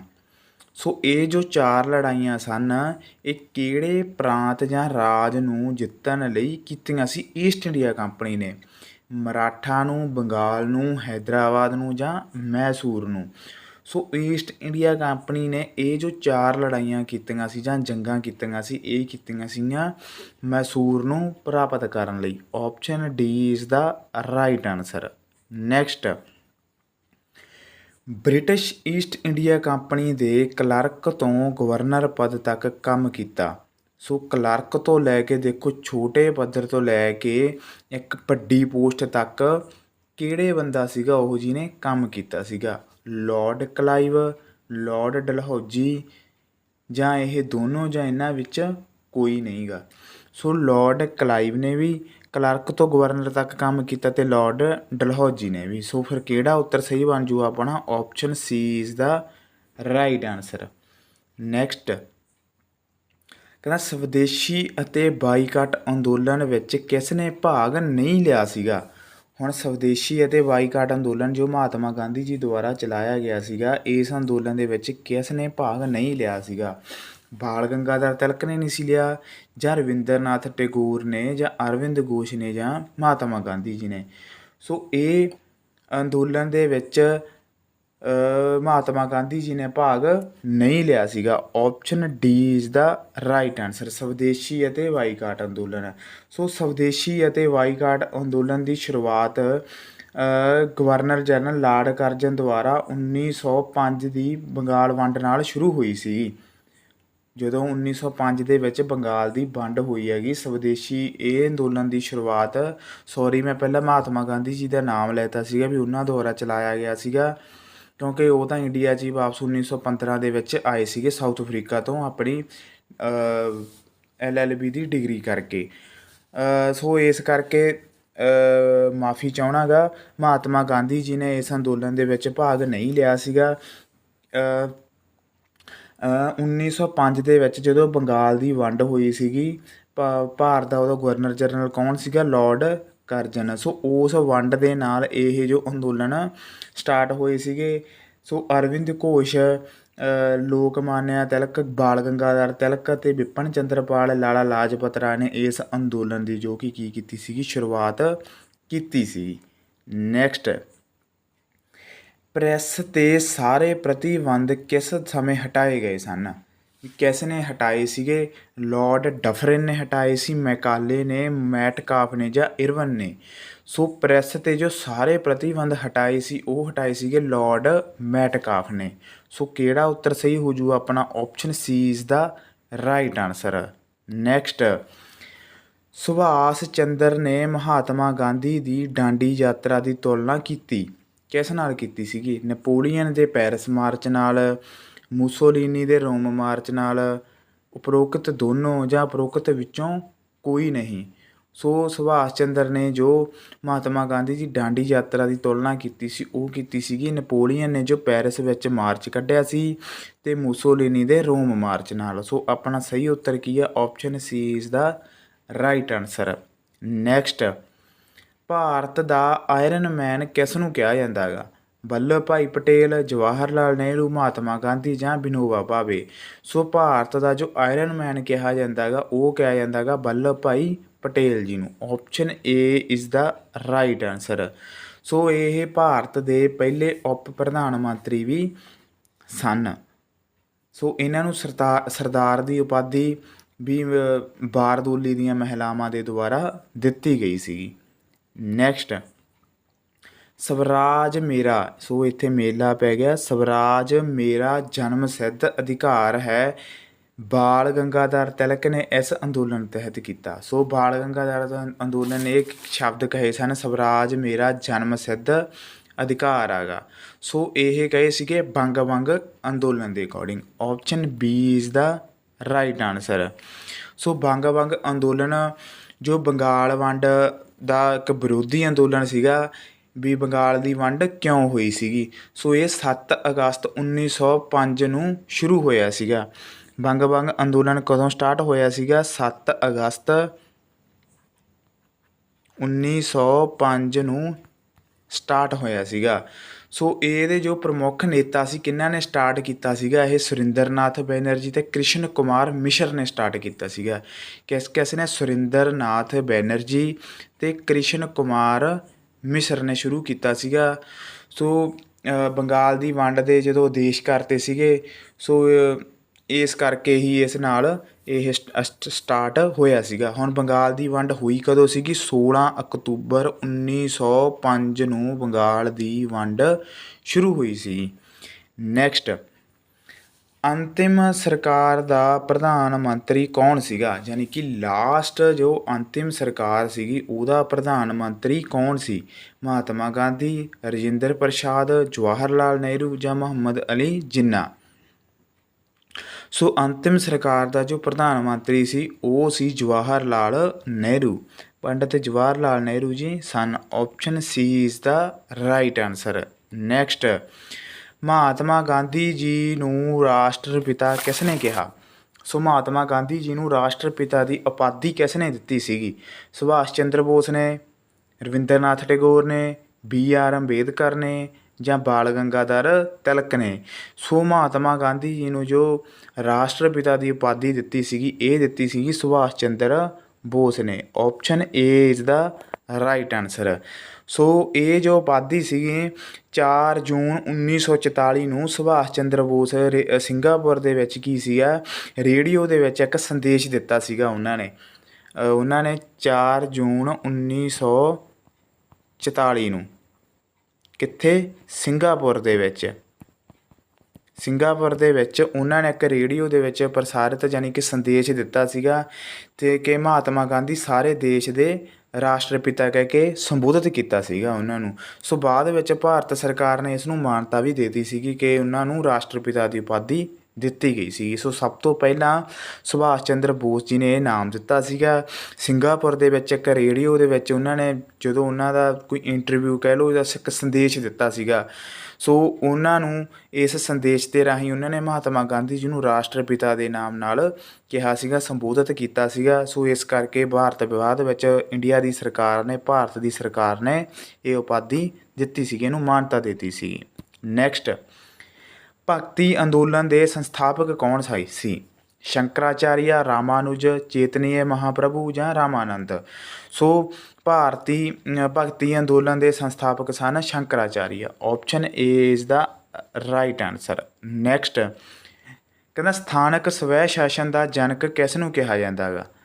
ਸੋ ਸਥਾਨਕ ਜੋ ਸਵੈ ਸ਼ਾਸਨ ਹੁੰਦਾ ਉਹਦਾ ਜਨਕ ਕਿਸ ਨੂੰ ਕਿਹਾ ਜਾਂਦਾ ਗਾ? ਕਾਰਨਵਾਲਿਸ ਨੂੰ, ਲਾਰਡ ਮੇਓ, ਰਿਪਨ ਜਾਂ ਡਲਹੌਜੀ। ਸੋ ਇਹਦਾ ਜੋ ਸਥਾਨਕ ਸ਼ਾਸਨ ਦਾ ਜਨਕ ਕਿਹਾ ਜਾਂਦਾ ਉਹ ਕਿਹਾ ਜਾਂਦਾ ਲਾਰਡ ਰਿਪਨ ਨੂੰ। Option C is the right answer. Next, ਤੰਬਾਕੂ ਦੀ ਖੇਤੀ ਭਾਰਤ ਨੂੰ ਕਿਸ ਨੇ ਸਿਖਾਈ ਸੀਗੀ? ਸੋ ਤੰਬਾਕੂ ਦੀ, ਆਲੂ ਦੀ ਕਹਿ ਲਓ, ਇਹ ਖੇਤੀ ਕੌਣ ਲੈ ਕੇ ਆਏ ਸੀਗੇ ਭਾਰਤ ਦੇ ਵਿੱਚ? ਡੱਚ, ਅੰਗਰੇਜ਼, ਪੁਰਤਗਾਲੀ ਜਾਂ ਬੰਗਾਲੀ। ਸੋ ਇਹ ਜੋ ਖੇਤੀ ਲੈ ਕੇ ਆਏ ਸੀ ਇਹ ਲੈ ਕੇ ਆਏ ਸੀਗੇ ਪੁਰਤਗਾਲੀ। Option C is the right answer. Next, ਕਹਿੰਦਾ ਭਾਰਤੀ ਪੁਨਰ ਜਾਗਰਣ ਦਾ ਜਨਕ ਕਿਸ ਨੂੰ ਕਿਹਾ ਜਾਂਦਾ ਗਾ? ਰਾਜਾ ਰਾਮ ਮੋਹਨ ਰਾਏ, ਦਇਆਨੰਦ ਸਰਸਵਤੀ, ਸਵਾਮੀ ਵਿਵੇਕਾਨੰਦ ਜਾਂ ਕੇਸ਼ਵ ਚੰਦਰ। ਸੋ ਭਾਰਤੀ ਪੁਨਰ ਜਾਗਰਣ ਦਾ ਜਨਕ ਕਿਹਾ ਜਾਂਦਾ ਹੈਗਾ ਰਾਜਾ ਰਾਮ ਮੋਹਨ ਰਾਏ ਨੂੰ। Option A is the right answer. Next, Swaraj party ਦੀ ਸਥਾਪਨਾ ਕਿਸ ਨੇ ਕੀਤੀ ਸੀਗੀ? ਮੋਤੀ ਲਾਲ ਨਹਿਰੂ, ਸੀ ਆਰ ਦਾਸ, ਦੋਨੇ ਇਹ ਜਾਂ ਇਹਨਾਂ ਵਿੱਚੋਂ ਕੋਈ ਨਹੀਂ। ਸੋ ਸਵਰਾਜ ਪਾਰਟੀ ਦੀ ਸਥਾਪਨਾ ਕੀਤੀ ਸੀਗੀ ਮੋਤੀ ਲਾਲ ਨਹਿਰੂ ਅਤੇ ਸੀ ਆਰ ਦਾਸ ਨੇ। Option C is the right answer. ਤੁਸੀਂ ਹੁਣ ਜਦੋਂ ਇਹ ਦੋ ਏ ਅਤੇ ਬੀ ਦੋਨੋਂ ਆਉਂਦੇ ਹਨ ਜਾਂ ਕੋਈ ਨਹੀਂ, ਇੱਥੋਂ ਇੱਕ ਗੱਲ ਨਿਕਲ ਕੇ ਆਉਂਦੀ ਹੈ ਕਿ ਜਦੋਂ ਇਹ ਕਦੇ ਵੀ, ਮੈਂ ਐਗਜੈਕਟ ਨਹੀਂ ਕਹਿੰਦਾ, ਹਰ ਵਾਰ ਨਹੀਂ ਹੁੰਦਾ ਗਾ, ਬਟ ਮੋਸਟਲੀ 70 ਤੋਂ 80% ਜਦੋਂ ਤੁਹਾਨੂੰ ਜੇ ਦੋਵੇਂ ਏ ਅਤੇ ਬੀ ਲਗਭਗ 80% ਆਨਸਰ ਇਹੀ ਹੁੰਦਾ ਗਾ। ਬਟ ਮੈਂ ਸ਼ੋਰਲੀ ਨਹੀਂ ਕਹਿੰਦਾ ਵੀ ਹਰ ਵਾਰੀ ਇਹੀ ਹੀ ਹੋਊਗਾ, ਬਟ ਜ਼ਿਆਦਾਤਰ ਵਾਰ ਇਹੀ ਹੀ ਹੁੰਦਾ ਗਾ। ਸੋ ਸਵਰਾਜ ਪਾਰਟੀ ਦੀ ਸਥਾਪਨਾ ਮੋਤੀ ਲਾਲ ਨਹਿਰੂ ਅਤੇ ਸੀ ਆਰ ਦਾਸ ਨੇ ਕੀਤੀ ਸੀਗੀ। ਇਹ ਕਦੋਂ ਕੀਤੀ ਸੀਗੀ? 1923 ਦੇ ਵਿੱਚ ਇਸ ਪਾਰਟੀ ਦੀ ਸਥਾਪਨਾ ਕੀਤੀ ਸੀ ਮੋਤੀ ਲਾਲ ਨਹਿਰੂ ਅਤੇ ਸੀ ਆਰ ਦਾਸ ਨੇ। ਸੋ ਇਸ ਪਾਰਟੀ ਦਾ ਮੁੱਖ ਉਦੇਸ਼ ਕੀ ਸੀਗਾ? ਚੋਣਾਂ ਦੇ ਵਿੱਚ ਭਾਗ ਲੈਣਾ ਅਤੇ ਸੁਤੰਤਰਤਾ ਪ੍ਰਾਪਤੀ ਲਈ ਸੰਘਰਸ਼ ਕਰਨਾ ਸੀਗਾ। ਨੈਕਸਟ, ਭਾਰਤੀ ਰਾਸ਼ਟਰੀ ਕਾਂਗਰਸ ਦੀ ਪਹਿਲੀ ਮਹਿਲਾ ਅਧਿਅਕਸ਼ ਕੌਣ ਸੀਗੀ? ਸਰੋਜਨੀ ਨਾਇਡੂ, ਵਿਜੇ ਲਕਸ਼ਮੀ ਪੰਡਿਤ, ਐਨੀ ਬੇਸੈਂਟ ਜਾਂ ਕਾਦੰਬਰੀ ਗਾਂਗੁਲੀ। ਸੋ ਇਹ ਤੁਸੀਂ ਕਮੈਂਟ ਬਾਕਸ ਦੇ ਵਿੱਚ ਜ਼ਰੂਰ ਦੱਸਣਾ। ਤੁਹਾਨੂੰ ਦੱਸਿਆ ਵੀ ਹੋਇਆ ਪਹਿਲਾਂ ਵੀ ਪ੍ਰਸ਼ਨ ਸਟਾਰਟਿੰਗ ਦੇ ਵਿੱਚ ਜਦੋਂ ਕਿਹਾ ਸੀ ਭਾਰਤੀ ਰਾਸ਼ਟਰੀ ਕਾਂਗਰਸ ਦੀ ਸਥਾਪਨਾ ਕਦੋਂ ਹੋਈ ਸੀਗੀ? 1885 ਦੇ ਵਿੱਚ ਹੋਈ ਸੀਗੀ। ਕਿਸ ਨੇ ਕੀਤੀ ਸੀਗੀ? ਏ.ਓ. ਹਿਊਮ ਨੇ ਕੀਤੀ ਸੀਗੀ। ਇਹਦੀ ਪਹਿਲੀ ਮੀਟਿੰਗ ਕਿੱਥੇ ਹੋਈ ਸੀਗੀ? ਬੰਬੇ ਦੇ ਵਿੱਚ ਹੋਈ ਸੀਗੀ। ਪਹਿਲਾਂ ਪੂਨੇ ਹੋਣੀ ਸੀਗੀ, ਫਿਰ ਬਮੇਸ਼ ਚੰਦਰ ਬੈਨਰਜੀ ਇਸ ਦੇ ਪਹਿਲੇ ਪ੍ਰਧਾਨ ਸਨ। ਸੋ ਸਾਰੀ ਜਾਣਕਾਰੀ ਤੁਹਾਨੂੰ ਇਸ ਦੀ ਪਹਿਲਾਂ ਦਿੱਤੀ ਹੋਈ ਹੈਗੀ। ਸੋ ਇੰਨਾ ਤੁਹਾਨੂੰ ਦੱਸ ਦੇਣਾ ਗਾ, ਪਹਿਲੀ ਜੋ ਮਹਿਲਾ ਅਧਿਅਕਸ਼ ਬਣੀ ਸੀਗੀ ਉਹ ਬਣੀ ਸੀਗੀ 1917 ਦੇ ਵਿੱਚ। ਸੋ ਇੱਕ ਭਾਰਤੀ ਮੂਲ ਦੀ ਬਣੀ ਸੀ ਉਹ ਵੀ ਦੱਸਣਾ ਗਾ, ਉਹ 1925 ਦੇ ਵਿੱਚ ਬਣੀ ਸੀ, ਉਹ ਵੀ ਕੌਣ ਸੀਗਾ। ਸੋ ਕਮੈਂਟ ਬਾਕਸ ਦੇ ਵਿੱਚ ਇਹਦਾ ਤੁਸੀਂ ਆਨਸਰ ਜ਼ਰੂਰ ਦੇਣਾ ਗਾ। ਇੱਥੋਂ ਪਤਾ ਲੱਗੂ ਤੁਹਾਨੂੰ ਕਿੰਨੀ ਕੁ ਜਾਣਕਾਰੀ ਪਤਾ ਲੱਗੀ ਹੈ, ਤੁਹਾਨੂੰ ਕਿੰਨੀ ਕੁ ਸਮਝ ਲੱਗੀ ਹੈਗੀ। ਸੋ ਇਸ ਤੋਂ ਪਤਾ ਆਪਾਂ ਨੂੰ ਲੱਗਦਾ ਗਾ। ਨੈਕਸਟ, ਇਹਨਾਂ ਵਿੱਚੋਂ ਕਦੇ ਵੀ ਕਾਂਗਰਸ ਦੇ ਅਧਿਅਕਸ਼ ਪਦ ਦੇ ਲਈ ਕਦੇ ਵੀ ਨਹੀਂ ਚੁਣਿਆ ਗਿਆ। ਸੋ ਕਾਂਗਰਸ ਦੇ ਅਧਿਅਕਸ਼ ਚੁਣੇ ਗਏ ਹੈਗੇ ਅਲੱਗ-ਅਲੱਗ, ਹਰ ਸਾਲ ਸੈਸ਼ਨ ਹੁੰਦਾ ਸੀਗਾ। ਸੋ ਉਹਨਾਂ ਦੇ ਵਿੱਚੋਂ ਇੱਕ ਇਹਦੇ ਵਿੱਚੋਂ ਨਹੀਂ ਹੈਗਾ ਜਿਹੜਾ ਕਦੇ ਵੀ ਨਹੀਂ ਬਣਿਆ ਹੈਗਾ। ਸੋ ਜੋ ਨਹੀਂ ਬਣਿਆ ਉਹ ਬਣੇਗਾ Abdul Ghaffar Khan. Option C is the right answer. George ਯੂਲਬੀ ਬਣਿਆ, ਅਲਫਰੈਡ ਬੈਬੀ ਬਣਿਆ ਅਤੇ ਨਵਾਬ ਸਈਦ ਵੀ ਬਣਿਆ ਗਾ। ਸੋ ਕਿਹੜਾ ਨਹੀਂ ਬਣਿਆ ਗਾ? ਉਹ ਅਬਦੁਲ ਗਫਾਰ ਖਾਨ। ਸੋ ਆਪਣਾ ਸਹੀ ਉੱਤਰ ਕੀ ਹੋ ਜੂ? Option C is the right answer. ਹੁਣ ਜੋਰਜ ਯੂਲ ਕਦੋਂ ਬਣਿਆ ਗੇ? 1888 ਦੇ ਵਿੱਚ। ਅਲਫਰੈਡ ਵੈਬ ਕਦੋਂ ਬਣਿਆ ਸੀਗਾ? 1894 ਦੇ ਵਿੱਚ। ਸੋ ਨਵਾਬ ਸਈਦ ਕਦੋਂ ਬਣਿਆ ਸੀਗਾ? 1913 ਦੇ ਵਿੱਚ। ਸੋ ਕਿਹੜਾ ਨਹੀਂ ਬਣੇਗਾ? ਅਬਦੁਲ ਗਫਾਰ ਖਾਨ।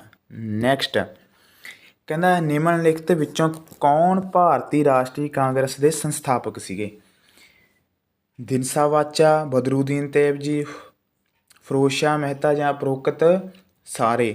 ਸੋ ਇਹ ਜੋ ਭਾਰਤੀ ਰਾਸ਼ਟਰੀ ਕਾਂਗਰਸ ਦੇ ਸਾਰੇ ਕੀ ਰਹੇ ਹੈਗੇ? ਸੰਸਥਾਪਕਾਂ ਵਿੱਚ ਰਹੇ ਆ। ਸੋ ਆਪਣਾ ਸਹੀ ਉੱਤਰ ਕੀ ਹੋ ਜੂ? Option D is the right answer. Next, 1925 ਦੇ ਵਿੱਚ ਉੱਤਰ ਪ੍ਰਦੇਸ਼ ਕਾਕੋਰੀ ષਡਯੰਤਰ ਤੋਂ ਪਹਿਲਾਂ ਕਿਹੜਾ ਕ੍ਰਾਂਤੀਕਾਰੀ ਸੰਗਠਨ ਜੁੜਿਆ ਹੋਇਆ ਸੀਗਾ? ਮਿੱਤਰ ਮੇਲਾ, Hindustan republic association, Indian league ਜਾਂ ਇਹਨਾਂ ਵਿੱਚੋਂ ਕੋਈ ਨਹੀਂ।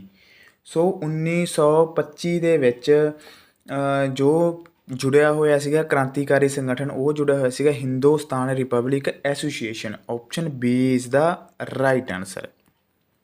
ਨੈਕਸਟ, ਮਹਾਤਮਾ ਗਾਂਧੀ ਅਤੇ ਬਾਬਾ ਸਾਹਿਬ ਅੰਬੇਦਕਰ ਵਿੱਚ ਪੂਨਾ ਸੰਧੀ ਕਦੋਂ ਹੋਈ ਸੀਗੀ? ਇਹ ਬਹੁਤ ਜ਼ਿਆਦਾ ਇੰਪੋਰਟੈਂਟ ਪ੍ਰਸ਼ਨ ਹੈ। ਇਹ ਬਹੁਤ ਵਾਰ ਪੇਪਰ 'ਚ ਲਗਭਗ 99% ਕਹਿ ਲਓ ਤੁਸੀਂ, ਹਰ ਸਾਲ ਪੇਪਰ ਦੇ ਵਿੱਚ ਇਹ ਪੁੱਛਿਆ ਹੀ ਪੁੱਛਿਆ ਜਾਂਦਾ ਹੈਗਾ। ਅਲੱਗ-ਅਲੱਗ ਤਰੀਕਿਆਂ ਦੇ ਨਾਲ ਪੁੱਛਿਆ ਜਾਂਦਾ ਹੈਗਾ। ਸੋ ਮਹਾਤਮਾ ਗਾਂਧੀ ਅਤੇ ਬਾਬਾ ਸਾਹਿਬ ਅੰਬੇਦਕਰ ਦੀ ਜੋ ਸੰਧੀ ਹੋਈ ਸੀਗੀ ਉਹ ਹੋਈ ਸੀਗੀ 1932 ਦੇ ਵਿੱਚ। ਸੋ ਆਪਣਾ ਪਹਿਲਾਂ ਤਾਂ ਸਹੀ ਉੱਤਰ ਬਣ ਜੂਗਾ ਬੀ।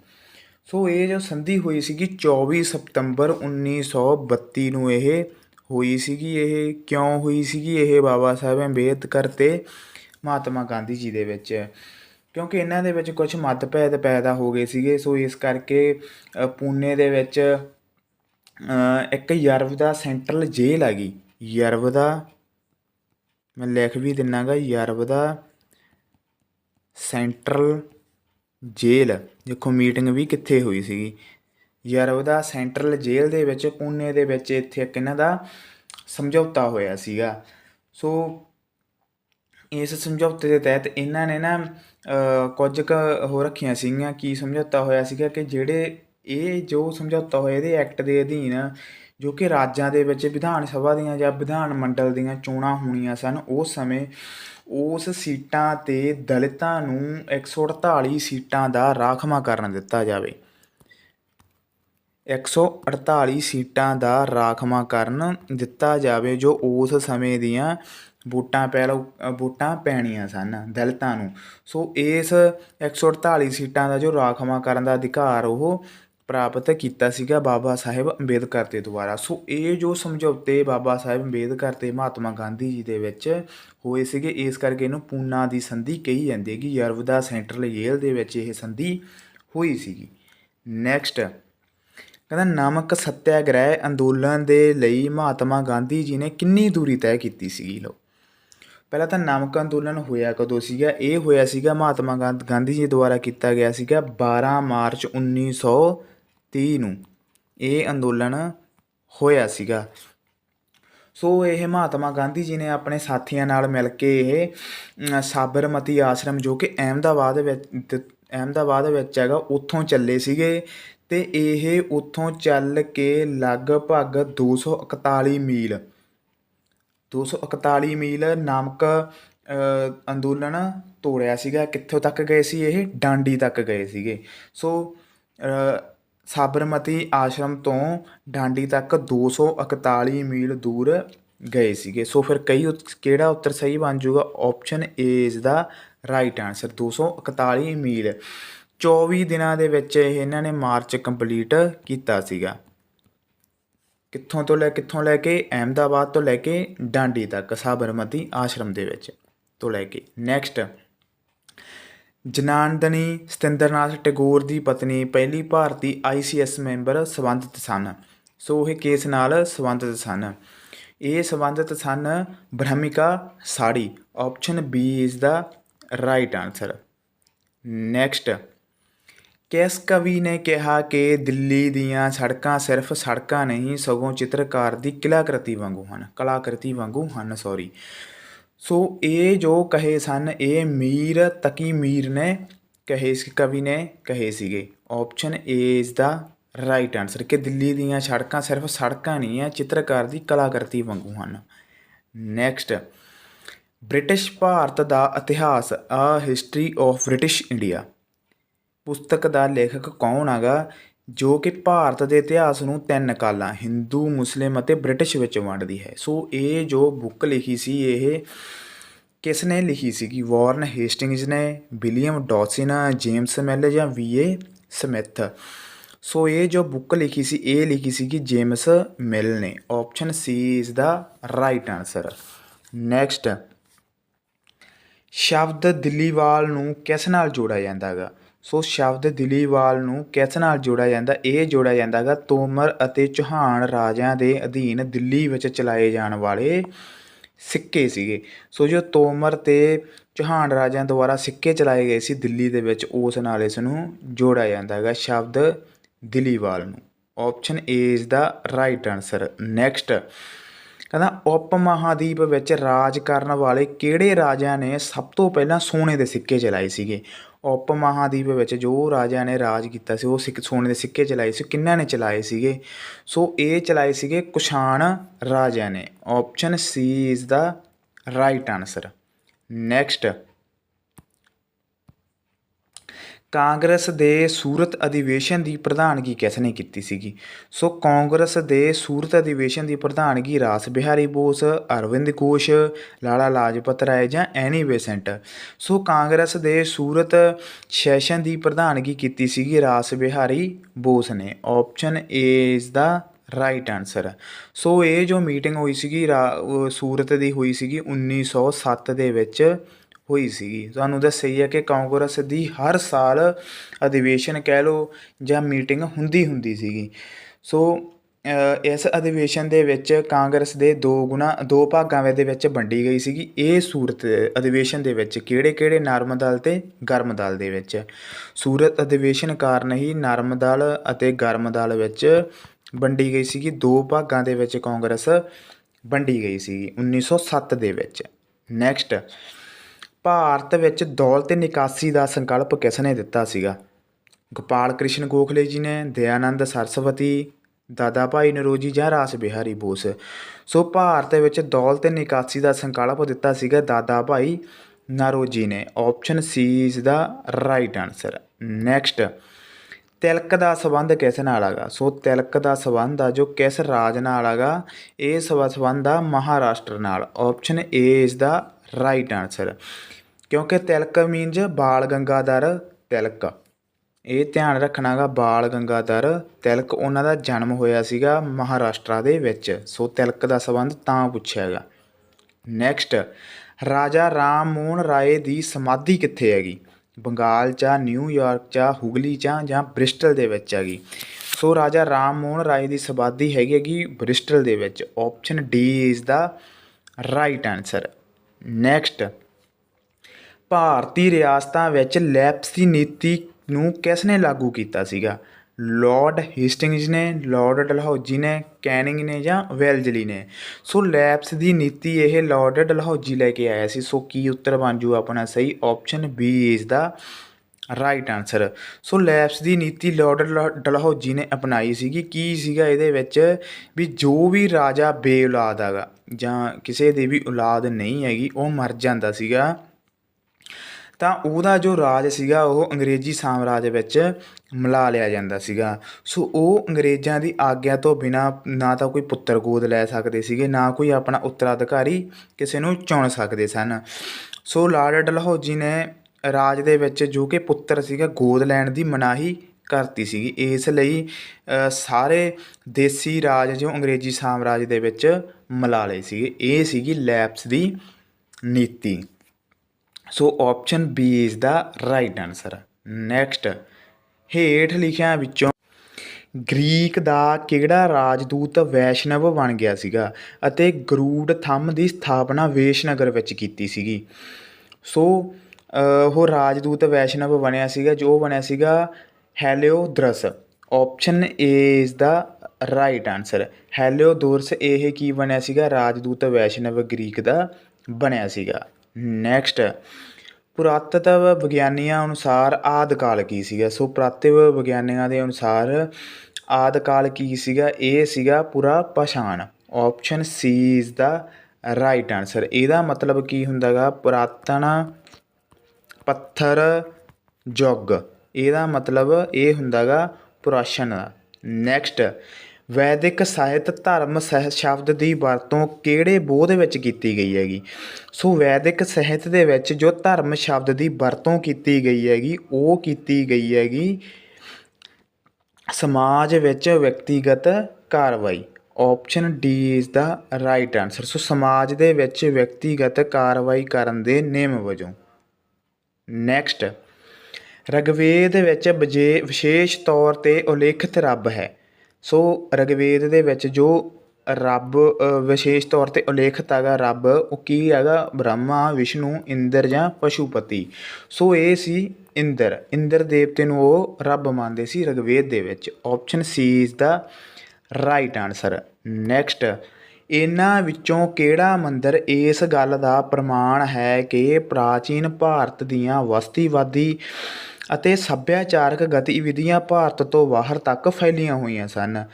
ਸੋ ਇਹ ਜੋ ਸੀਗਾ ਇਹ ਸੀਗਾ ਅੰਗੋਰਵਤ ਮੰਦਰ। Option A is the right answer. Next, Akbar ਦੇ ਸਰਵ ਵਿਆਪੀ ਅਮਨ ਦੇ ਅਕੀਦੇ ਨੂੰ ਕੀ ਕਿਹਾ ਜਾਂਦਾ ਹੈਗਾ? ਮੀਨਜ਼ ਯੂਨੀਵਰਸਲ ਪੀਸ ਨੂੰ ਕੀ ਕਿਹਾ ਜਾਂਦਾ ਗਾ? ਸੋ ਇਸ ਨੂੰ ਕਿਹਾ ਜਾਂਦਾ ਗਾ ਸੁਲਹੇ ਕੁਲ। Option A is the right answer. Next, ਸਹੀ ਕ੍ਰਮ ਦੀ ਪਹਿਚਾਣ ਕਰੋ। ਸੋ ਇਹਨਾਂ ਦੇ ਵਿੱਚੋਂ ਸਹੀ ਕ੍ਰਮ ਦੀ ਪਹਿਚਾਣ ਕਰਨੀ ਵੀ ਸਭ ਤੋਂ ਪਹਿਲਾਂ ਕਿਹੜਾ ਵੇਦ ਆਇਆ ਸੀ। ਸਭ ਤੋਂ ਪਹਿਲਾਂ ਕਿਹੜਾ ਆਇਆ ਸੀਗਾ? ਰਿਗਵੇਦ। ਰਿਗਵੇਦ ਹੁਣ ਸਾਰਿਆਂ ਦੇ ਵਿੱਚ ਆ। ਫਿਰ ਆਇਆ ਸੀਗਾ ਸਾਮਵੇਦ। ਰਿਗਵੇਦ 4 ਵੇਦ ਹੋਏ ਹੈਗੇ, ਰਿਗਵੇਦ, ਸਾਮਵੇਦ, ਯੁਜੁਰਵੇਦ ਅਤੇ ਅਥਰਵੇਦ। ਸਭ ਤੋਂ ਅਥਰਵੇਦ। ਸੋ ਰਿਗਵੇਦ ਤੋਂ ਬਾਅਦ ਕੀ ਆ ਗਿਆ? ਸਾਮਵੇਦ। ਸਾਮਵੇਦ ਤੋਂ ਬਾਅਦ ਯੁਜੁਰਵੇਦ। ਯੁਜੁਰਵੇਦ ਤੋਂ ਬਾਅਦ ਅਥਰਵੇਦ। ਸੋ ਕਿਹੜਾ ਉੱਤਰ ਸਹੀ ਹੋ ਜੂ ਫਿਰ ਆਪਣਾ? Option C is the right answer. Next, ਇਹਨਾਂ ਧਾਰਨਾਵਾਂ ਵਿੱਚੋਂ ਕਿਹੜੀ ਵਿਜੇਨਗਰ ਨਾਲ ਸੰਬੰਧਿਤ ਨਹੀਂ ਹੈਗੀ?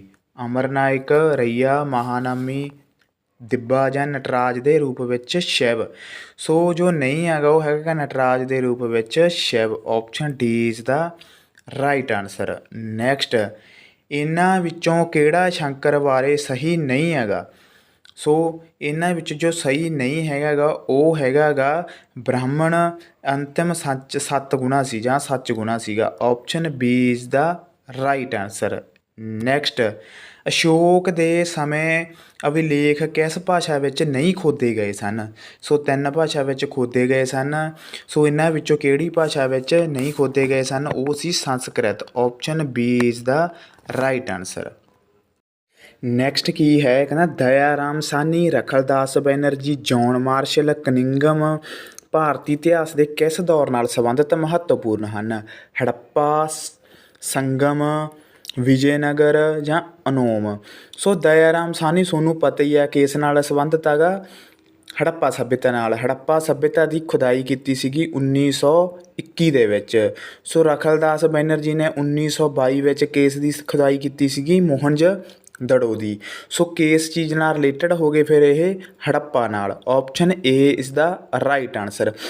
ਨਿੱਕੀਆਂ ਨਿੱਕੀਆਂ ਗੱਲਾਂ ਤੋਂ ਕੀ ਹੈਗਾ ਆਪਾਂ ਆਪਸ਼ਨਾਂ ਨੂੰ ਨਗਲੈਕਟ ਕਰ ਸਕਦੇ। ਹੁਣ ਦਇਆ ਰਾਮ ਸਾਹਨੀ ਇੱਥੋਂ ਇੱਕ ਸਿੱਧੀ ਗੱਲ ਨਿਕਲ ਕੇ ਆਉਂਦੀ ਹੈ ਕਿ ਜੇਕਰ ਆਪਣਾ ਪੜ੍ਹਿਆ ਹੋਊਗਾ ਇੱਕ ਥੋੜ੍ਹਾ ਜਿਹਾ ਵੀ ਰਖਲਦਾਸ ਬੈਨਰਜੀ ਬਾਰੇ ਵੀ ਇਹਨਾਂ ਨੇ ਹੜੱਪਾ ਸੱਭਿਅਤਾ ਦੀ ਖੁਦਾਈ ਕੀਤੀ ਸੀਗੀ। ਸੋ ਇਸ ਕੀ ਹੈ 1921 ਦੇ ਵਿੱਚ ਕੀਤੀ ਸੀ, 1922 ਦੇ ਵਿੱਚ। ਇਸੇ ਤਰ੍ਹਾਂ ਤੁਹਾਨੂੰ ਦੱਸਿਆ ਹੈਗਾ ਹਰ ਇੱਕ ਪੇਪਰ ਦੇ ਵਿੱਚ, ਕਿਉਂਕਿ ਇਹ ਅਲੱਗ-ਅਲੱਗ 2011 ਤੋਂ ਲੈ ਕੇ ਹੁਣ ਤੱਕ ਜਿੰਨੇ ਪੇਪਰ ਹੋਏ ਹੈਗੇ ਤੁਸੀਂ ਆਪ ਹੀ ਦੇਖਿਆ ਪ੍ਰਸ਼ਨ ਉਹੀ ਹਨ ਬਟ ਉਹਨਾਂ ਨੂੰ ਕੀ ਹੈਗਾ ਅਲੱਗ-ਅਲੱਗ ਤਰੀਕਿਆਂ ਨਾਲ ਪੁੱਛਿਆ ਹੋਇਆ ਹੈਗਾ। ਸੋ ਇਹਦੇ ਵਿੱਚ ਆਪਣਾ ਸਹੀ ਉੱਤਰ ਕੀ ਹੈ? Option A. ਨੈਕਸਟ ਕਹਿੰਦਾ ਸ਼ਾਸਕ ਦੀ ਪਹਿਚਾਣ ਕਰੋ ਹੇਠ ਲਿਖਿਆਂ ਵਿੱਚੋਂ ਜਿਸ ਨੇ ਆਪਣੀ ਭਵਿੱਖ ਦੀ ਸ਼ੁਰੂਆਤ ਬਿਹਾਰ ਵਿੱਚ ਆਪਣੇ ਚਾਚੇ ਦੀ ਜੰਗੀਰ ਤੋਂ ਕੀਤੀ ਸੀਗੀ। ਉਹ ਕਿਹੜਾ ਸ਼ਾਸਕ ਸੀਗਾ? ਸੋ ਉਸ ਨੇ ਇੱਕ ਮੁਗਲ ਸਮਰਾਟ ਨੂੰ ਵੀ ਹਰਾਇਆ ਸੀ। ਉਸ ਨੇ ਆਪਣਾ ਵੰਸ਼ ਸਥਾਪਿਤ ਕੀਤਾ ਸੀ ਅਤੇ ਇਸੇ ਵੰਸ਼ ਨੇ ਸਿਰਫ 15 ਸਾਲ ਤੱਕ ਹੀ ਰਾਜ ਕੀਤਾ ਗਾ। ਕਿਹੜਾ ਸ਼ਾਸਕ ਹੋ ਸਕਦਾ? ਉਹ ਬਲਬਨ ਹੋ ਸਕਦਾ ਗਾ, ਸ਼ੇਰ ਸ਼ਾਹ ਸੂਰੀ, ਅਲਾਉਦੀਨ ਖਿਲਜੀ ਜਾਂ ਫਿਰੋਜ਼ ਸ਼ਾਹ ਤੁਗਲਕ। ਸੋ ਇਹ ਜੋ ਸ਼ਾਸਕ ਸੀ ਇਹ ਸੀਗਾ Sher Shah Suri. Option B is the right answer. So Sher Shah ਸੂਰੀ ਨੇ ਆਪਣੇ ਭਵਿੱਖ ਦੀ ਸ਼ੁਰੂਆਤ ਕੀਤੀ ਸੀਗੀ ਬਿਹਾਰ ਤੋਂ, ਆਪਣੇ ਚਾਚੇ ਦੀ ਜ਼ਮੀਨ ਜਾਗੀਰ ਤੋਂ ਕੀਤੀ ਸੀਗੀ। ਇਹਨੇ ਮੁਗਲ ਸਮਰਾਟ ਨੂੰ ਹਰਾਇਆ ਸੀਗਾ। ਸੋ ਇਸ ਨੇ ਆਪਣਾ ਵੰਸ਼ ਸਥਾਪਿਤ ਕੀਤਾ ਸੀ ਅਤੇ ਇਹਨੇ ਸਿਰਫ 15 ਸਾਲ ਤੱਕ ਹੀ ਰਾਜ ਕੀਤਾ ਸੀਗਾ। ਨੈਕਸਟ, ਨਿਮਨ ਲਿਖਤ ਵਿੱਚੋਂ ਨਾ ਮਿਲਵਰਤਨ ਅੰਦੋਲਨ ਵਾਪਸ ਲੈਣ ਦਾ ਕਾਰਨ ਕੀ ਸੀਗਾ? ਸੱਤਿਆਗ੍ਰਹਿ, ਤਾਲਮੇਲ ਦੀ ਕਮੀ, ਚੋਰਾ ਚੋਰੀ ਹਿੰਸਾ ਹੋ ਜਾਣਾ, ਗਾਂਧੀ ਜੀ ਸਿਵਲ ਨਾਫਰਮਾਨੀ ਅੰਦੋਲਨ ਸ਼ੁਰੂ ਕਰਨਾ ਚਾਹੁੰਦੇ ਸਨ, ਦੂਸਰੇ ਵਾਦੀਆਂ ਨੇ ਗਾਂਧੀ ਜੀ ਨੂੰ ਮਨ੍ਹਾ ਕਰਤਾ ਸੀਗਾ। ਸੋ ਇਹ ਇਸ ਸਾਲ ਦੇ ਵਿੱਚ ਪੇਪਰ ਦੇ ਵਿੱਚ ਸਵਾਲ ਆਏ ਹੋਏ ਹਨ। ਸੋ ਜੋ ਨਾ ਮਿਲਵਰਤਨ ਅੰਦੋਲਨ ਵਾਪਸ ਲਿਆ ਸੀਗਾ ਉਹ ਲਿਆ ਸੀਗਾ ਚੋਰਾ ਚੋਰੀ ਦੀ ਹਿੰਸਾ ਦੇ ਕਾਰਨ। Option B is the right answer. ਜੋ 2023 ਦੇ ਵਿੱਚ ਇਹ ਪੇਪਰ ਹੋਇਆ ਗਾ ਉਸ ਵਿੱਚ ਇਹ ਸਾਰੇ ਪ੍ਰਸ਼ਨ ਆਏ ਹੋਏ ਹੈਗੇ। ਨਾ ਮਿਲਵਰਤਨ ਅੰਦੋਲਨ ਵਾਪਸ ਲੈਣ ਦਾ ਕਾਰਨ ਕੀ ਹੈਗਾ? ਚੋਰਾ ਚੋਰੀ ਹਿੰਸਾ ਹੋ ਗਈ ਸੀਗੀ। ਸੋ ਚੋਰਾ ਚੋਰੀ ਹਿੰਸਾ ਹੋਈ ਕਦੋਂ ਸੀਗੀ? ਇਹ ਹੋਈ ਸੀਗੀ 1900 ਜਦੋਂ ਗਾਂਧੀ ਜੀ ਨੇ ਨਾ ਮਿਲਵਰਤਨ ਅੰਦੋਲਨ ਚਲਾ ਲਿਆ ਸੀਗਾ। ਨਾ ਮਿਲਵਰਤਨ ਅੰਦੋਲਨ ਪੂਰਾ ਪੀਕ 'ਤੇ ਸੀਗਾ। ਸੋ ਪੰਜਾਬ ਵਿੱਚ ਅੰਮ੍ਰਿਤਸਰ ਦੇ ਵਿੱਚ ਜਲ੍ਹਿਆਂਵਾਲੇ ਬਾਗ ਦੇ ਵਿੱਚ ਅਤਿਆਚਾਰ ਹੋਇਆ ਸੀਗਾ, ਬ੍ਰਿਟਿਸ਼ ਸਰਕਾਰ ਨੇ ਕੀਤਾ ਸੀਗਾ। ਸੋ ਉਸ ਦੇ ਫਲਸਰੂਪ ਮਹਾਤਮਾ ਨੇ ਗਾਂਧੀ ਜੀ ਨੇ ਅੰਦੋਲਨ ਚਲਾਇਆ ਸੀਗਾ ਨਾ ਮਿਲਵਰਤਨ ਅੰਦੋਲਨ। ਸੋ ਚੋਰਾ ਚੋਰੀ ਦੀ ਘਟਨਾ ਹੋਈ ਸੀਗੀ ਫਿਰ 1900 1922 ਦੇ ਵਿੱਚ 1922 ਦੇ ਵਿੱਚ ਕੀ ਹੋਇਆ ਸੀ, ਇਹ ਉੱਤਰ ਪ੍ਰਦੇਸ਼ ਦੇ ਵਿੱਚ ਸਟਾਰਟ ਹੋਈ ਸੀਗੀ ਗੋਰਖਪੁਰ ਦੇ ਵਿੱਚ। ਉੱਥੇ ਕੀ ਸੀਗੇ, ਸਟੇਸ਼ਨ ਨੂੰ ਅੱਗ ਲਾਤੀ ਸੀਗੀ। ਸੋ ਮਹਾਤਮਾ ਗਾਂਧੀ ਜੀ ਨੂੰ ਇਹ ਚੀਜ਼ ਦਾ ਬਹੁਤ ਦੁੱਖ ਹੋਇਆ ਸੀਗਾ। ਸੋ ਉਹਨਾਂ ਨੇ ਇਸ ਅੰਦੋਲਨ ਨੂੰ ਵਾਪਸ ਲੈ ਲਿਆ ਸੀਗਾ। ਸੋ ਇਸ ਕਰਕੇ ਚੋਰਾ ਚੋਰੀ ਦੀ ਘਟਨਾ ਜੋ ਹੋਈ ਸੀਗੀ 1922 ਦੇ ਵਿੱਚ ਗੋਰਖਪੁਰ ਜ਼ਿਲ੍ਹੇ ਦੇ ਵਿੱਚ ਹੋਈ ਸੀਗੀ। ਚੋਰਾ ਚੋਰੀ ਹੀ ਜਗ੍ਹਾ ਸੀਗੀ, ਉੱਥੇ ਇਹ ਹੋਇਆ ਸੀਗਾ। 22 ਪੁਲਿਸ 'ਚ ਜਿਹੜੇ ਸੀਗੇ ਕਰਮਚਾਰੀ ਉਹ ਮੌਤ ਦੇ ਘਾਟ ਉਹਨਾਂ ਨੂੰ ਉਤਾਰਤਾ ਜਦੋਂ ਸਟੇਸ਼ਨ ਨੂੰ ਅੱਗ ਲਾਤੀ ਸੀਗੀ। ਨੈਕਸਟ 1905 ਵਿੱਚ ਕਿਸ ਨੇ ਗਿਆਨ, ਭੋਜਨ ਅਤੇ ਵਸਤਰਾਂ ਨੂੰ ਦਰਸਾਉਣਾ ਹੋਇਆ ਭਾਰਤ ਮਾਤਾ ਦਾ ਚਿੱਤਰ ਬਣਾਇਆ ਸੀਗਾ। ਸੋ ਇਹ ਜੋ ਚਿੱਤਰ ਬਣਾਇਆ ਸੀ, ਇਹ ਬਣਾਇਆ ਸੀਗਾ ਅਵਨਿੰਦਰ ਨਾਥ ਟੈਗੋਰ ਨੇ। Option B is the right answer. Next ਕਹਿੰਦਾ ਕਾਨਪੁਰ ਦੀ ਮਿੱਲ ਦੇ ਇੱਕ ਮਜ਼ਦੂਰ ਕਾਸ਼ੀ ਬਾਬਾ ਦੁਆਰਾ ਲਿਖੀ ਕਿਤਾਬ ਛੋਟੇ ਔਰ ਬੜੇ ਕਾ ਸਵਾਲ ਦਾ ਮੁੱਖ ਵਿਸ਼ਾ ਕੀ ਸੀਗਾ। ਛੋਟੇ ਔਰ ਬੜੇ ਕਾ ਸਵਾਲ ਦਾ ਮੁੱਖ ਥੀਮ ਕੀ ਸੀਗਾ। ਸੋ ਇਹਦਾ ਮੁੱਖ ਥੀਮ ਕੀ ਸੀਗਾ, ਜੋ ਜਾਤੀ ਅਤੇ ਵਰਗ ਉਤਪੀੜਨ ਵਿਚਕਾਰ ਨਾਤਾ। Option B is the right answer. So ਕਾਰਖਾਨੇ ਦੇ ਵਿੱਚ ਜੋ ਮਜ਼ਦੂਰ ਸੀਗੇ ਉਹਨਾਂ ਤੋਂ ਬਹੁਤ ਜ਼ਿਆਦਾ ਕੰਮ ਲਿਆ ਜਾਂਦਾ ਸੀਗਾ। ਸੋ ਉਹਨਾਂ ਬਾਰੇ ਲਿਖਣ ਦੀ ਸਿੱਖਿਆ ਤੱਕ, ਉਹਨਾਂ ਨੂੰ ਆਪਣੇ ਬਾਰੇ ਲਿਖਣ ਤੱਕ ਦੀ ਸਿੱਖਿਆ ਵੀ ਮਤਲਬ ਕਿ ਇਜਾਜ਼ਤ ਨਹੀਂ ਹੈਗੀ ਸੀਗੀ।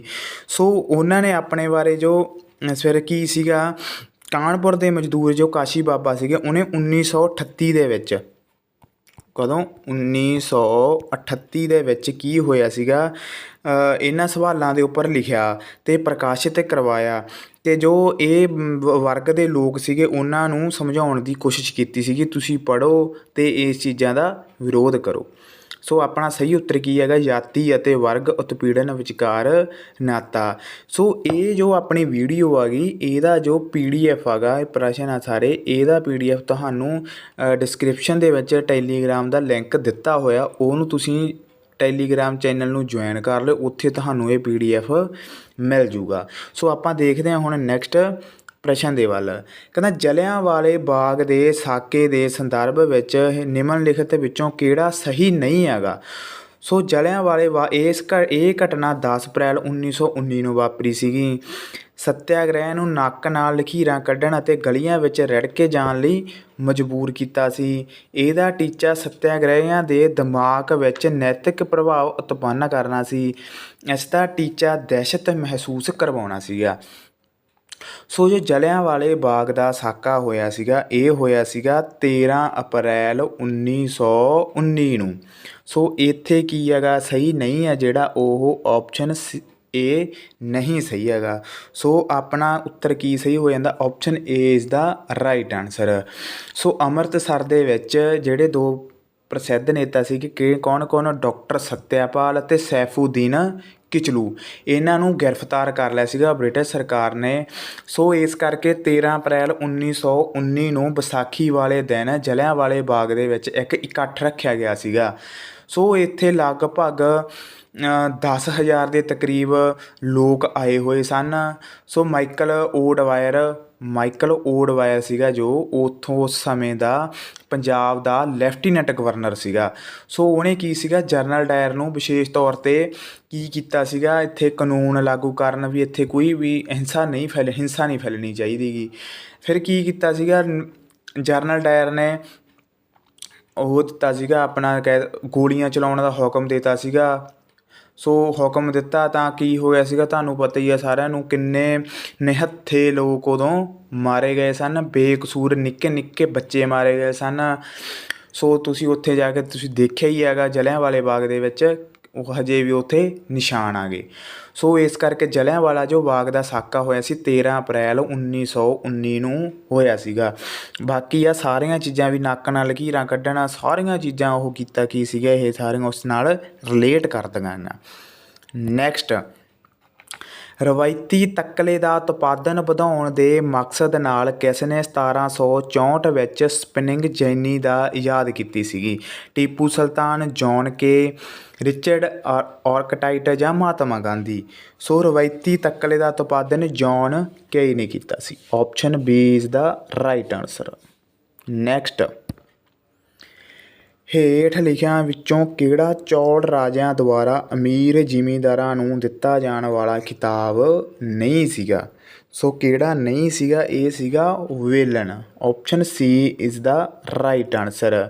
ਸੋ ਮੂਆ ਡਾਵਲਿਨ ਵੀ ਹੈਗਾ ਸੀਗਾ, ਅਰਾਏਆਰ ਵੀ ਹੈਗਾ ਸੀ, ਨਾਡੂ ਵੀ ਸੀਗਾ। ਸੋ ਕਿਹੜਾ ਨਹੀਂ ਸੀਗਾ, ਉਹ ਸੀਗਾ ਵੇਲਣ। ਸੋ ਆਪਣਾ ਸਹੀ ਉੱਤਰ ਇਸ ਕਰਕੇ ਕੀ ਹੋ ਜਾਊਗਾ, ਵੇਲਣ, ਆਪਸ਼ਨ ਸੀ। ਨੈਕਸਟ ਕਹਿੰਦਾ ਹੇਠ ਲਿਖਿਆਂ ਵਿੱਚੋਂ ਕਿਹੜੇ ਕਥਨ ਲੈਪਸ ਦੇ ਸਿਧਾਂਤਾਂ ਦੇ ਸੰਦਰਭ ਵਿੱਚ ਸਹੀ ਆ। ਸੋ ਲੈਪਸ ਦੇ ਸਿਧਾਂਤ ਕੀ ਸੀ, ਤੁਹਾਨੂੰ ਦੱਸਿਆ ਹੀ ਸੀਗਾ। ਕੋਈ ਵੀ ਜਦੋਂ ਰਾਜਾ ਸੀ ਮਰ ਜਾਂਦਾ ਸੀਗਾ, ਉਹ ਆਪਣਾ ਜਾਂ ਤਾਂ ਪੁੱਤਰ ਗੋਦ ਲੈ ਸਕਦਾ ਸੀ, ਨਾ ਕਿਸੇ ਨੂੰ ਬਿਨਾਂ ਇਜਾਜ਼ਤ ਦੇ ਅਧਿਕਾਰੀ ਬਣਾ ਸਕਦਾ ਸੀਗਾ। ਲਾਰਡ ਡਲਹੌਜੀ ਨੇ ਇਹ ਕੀ ਸੀਗੀ, ਲੈਪਸ ਦੀ ਨੀਤੀ ਲੈ ਕੇ ਆਇਆ ਸੀਗਾ। ਹੁਣ ਆਪਾਂ ਦੇਖਦੇ ਇਹਨਾਂ ਵਿੱਚੋਂ ਕਿਹੜਾ ਸਹੀ ਹੈਗਾ। ਜੇਕਰ ਕੋਈ ਭਾਰਤੀ ਰਾਜਾ ਬਿਨਾਂ ਕਿਸੇ ਪੁਰਸ਼ ਵਾਰਸ ਦੇ ਮਰ ਜਾਂਦਾ ਹੈ ਤਾਂ ਉਸ ਦੀ ਰਿਆਸਤ ਲੈਪਸ ਹੋ ਜਾਵੇਗੀ, ਭਾਵ ਕੰਪਨੀ ਦੀ ਮਾਲਕੀ ਭੂਮੀ ਬਣ ਜਾਵੇਗੀ। ਭਾਰਤੀ ਸ਼ਾਸਕ ਆਪਣੀ ਆਜ਼ਾਦ ਫੌਜ ਨਹੀਂ ਰੱਖ ਸਕਦੇ ਸਨ। ਸੰਦੇਲ ਦੀ ਲੱਕੜ, ਮਿਰਚ ਅਤੇ ਛੋਟੀ ਇਲਾਇਚੀ ਬੰਦਰਗਾਹਾਂ ਰਾਹੀਂ ਕੰਮ ਬੰਦ ਕਰ ਦਿੱਤਾ ਸੀ ਅਤੇ ਘਰੇਲੂ ਵਪਾਰੀਆਂ ਨੂੰ ਕੰਪਨੀ ਨਾਲ ਵਪਾਰ ਕਰਨ ਤੋਂ ਵਰਜਿਤ ਕਰ ਦਿੱਤਾ ਸੀ। ਈਸਟ ਇੰਡੀਆ ਕੰਪਨੀ ਨੇ ਰਾਜਾਂ ਉੱਪਰ ਸਹਾਇਕ ਗੱਠਜੋੜ ਲਈ ਦਬਾਅ ਬਣਾਇਆ ਸੀਗਾ। ਸੋ ਇਹ ਕੀ ਹੈਗਾ, ਤਿੰਨੇ ਹੋ ਜਾਂਦੇ ਹੈਗੇ ਗਲਤ। ਸੋ ਸਹੀ ਕਿਹੜਾ ਹੈਗਾ, ਉਹ ਜੇਕਰ ਕੋਈ ਭਾਰਤੀ ਰਾਜਾ ਮਰ ਜਾਂਦਾ ਸੀਗਾ ਜਾਂ ਬਿਨਾਂ ਕਿਸੇ ਇਜਾਜ਼ਤ ਦੇ ਪੁਰਸ਼ ਵਾਰਿਸ ਨਹੀਂ ਲੈ ਸਕਦਾ ਸੀਗਾ। ਸੋ ਆਪਣਾ ਸਹੀ ਉੱਤਰ ਕੀ ਹੋ ਜੂ, option A is the right answer. Lord Dalhousie ਨੇ ਕੀ ਸੀਗਾ, ਇਹ ਲੈਪਸ ਦੀ ਨੀਤੀ ਲੈ ਕੇ ਆਇਆ ਸੀਗਾ।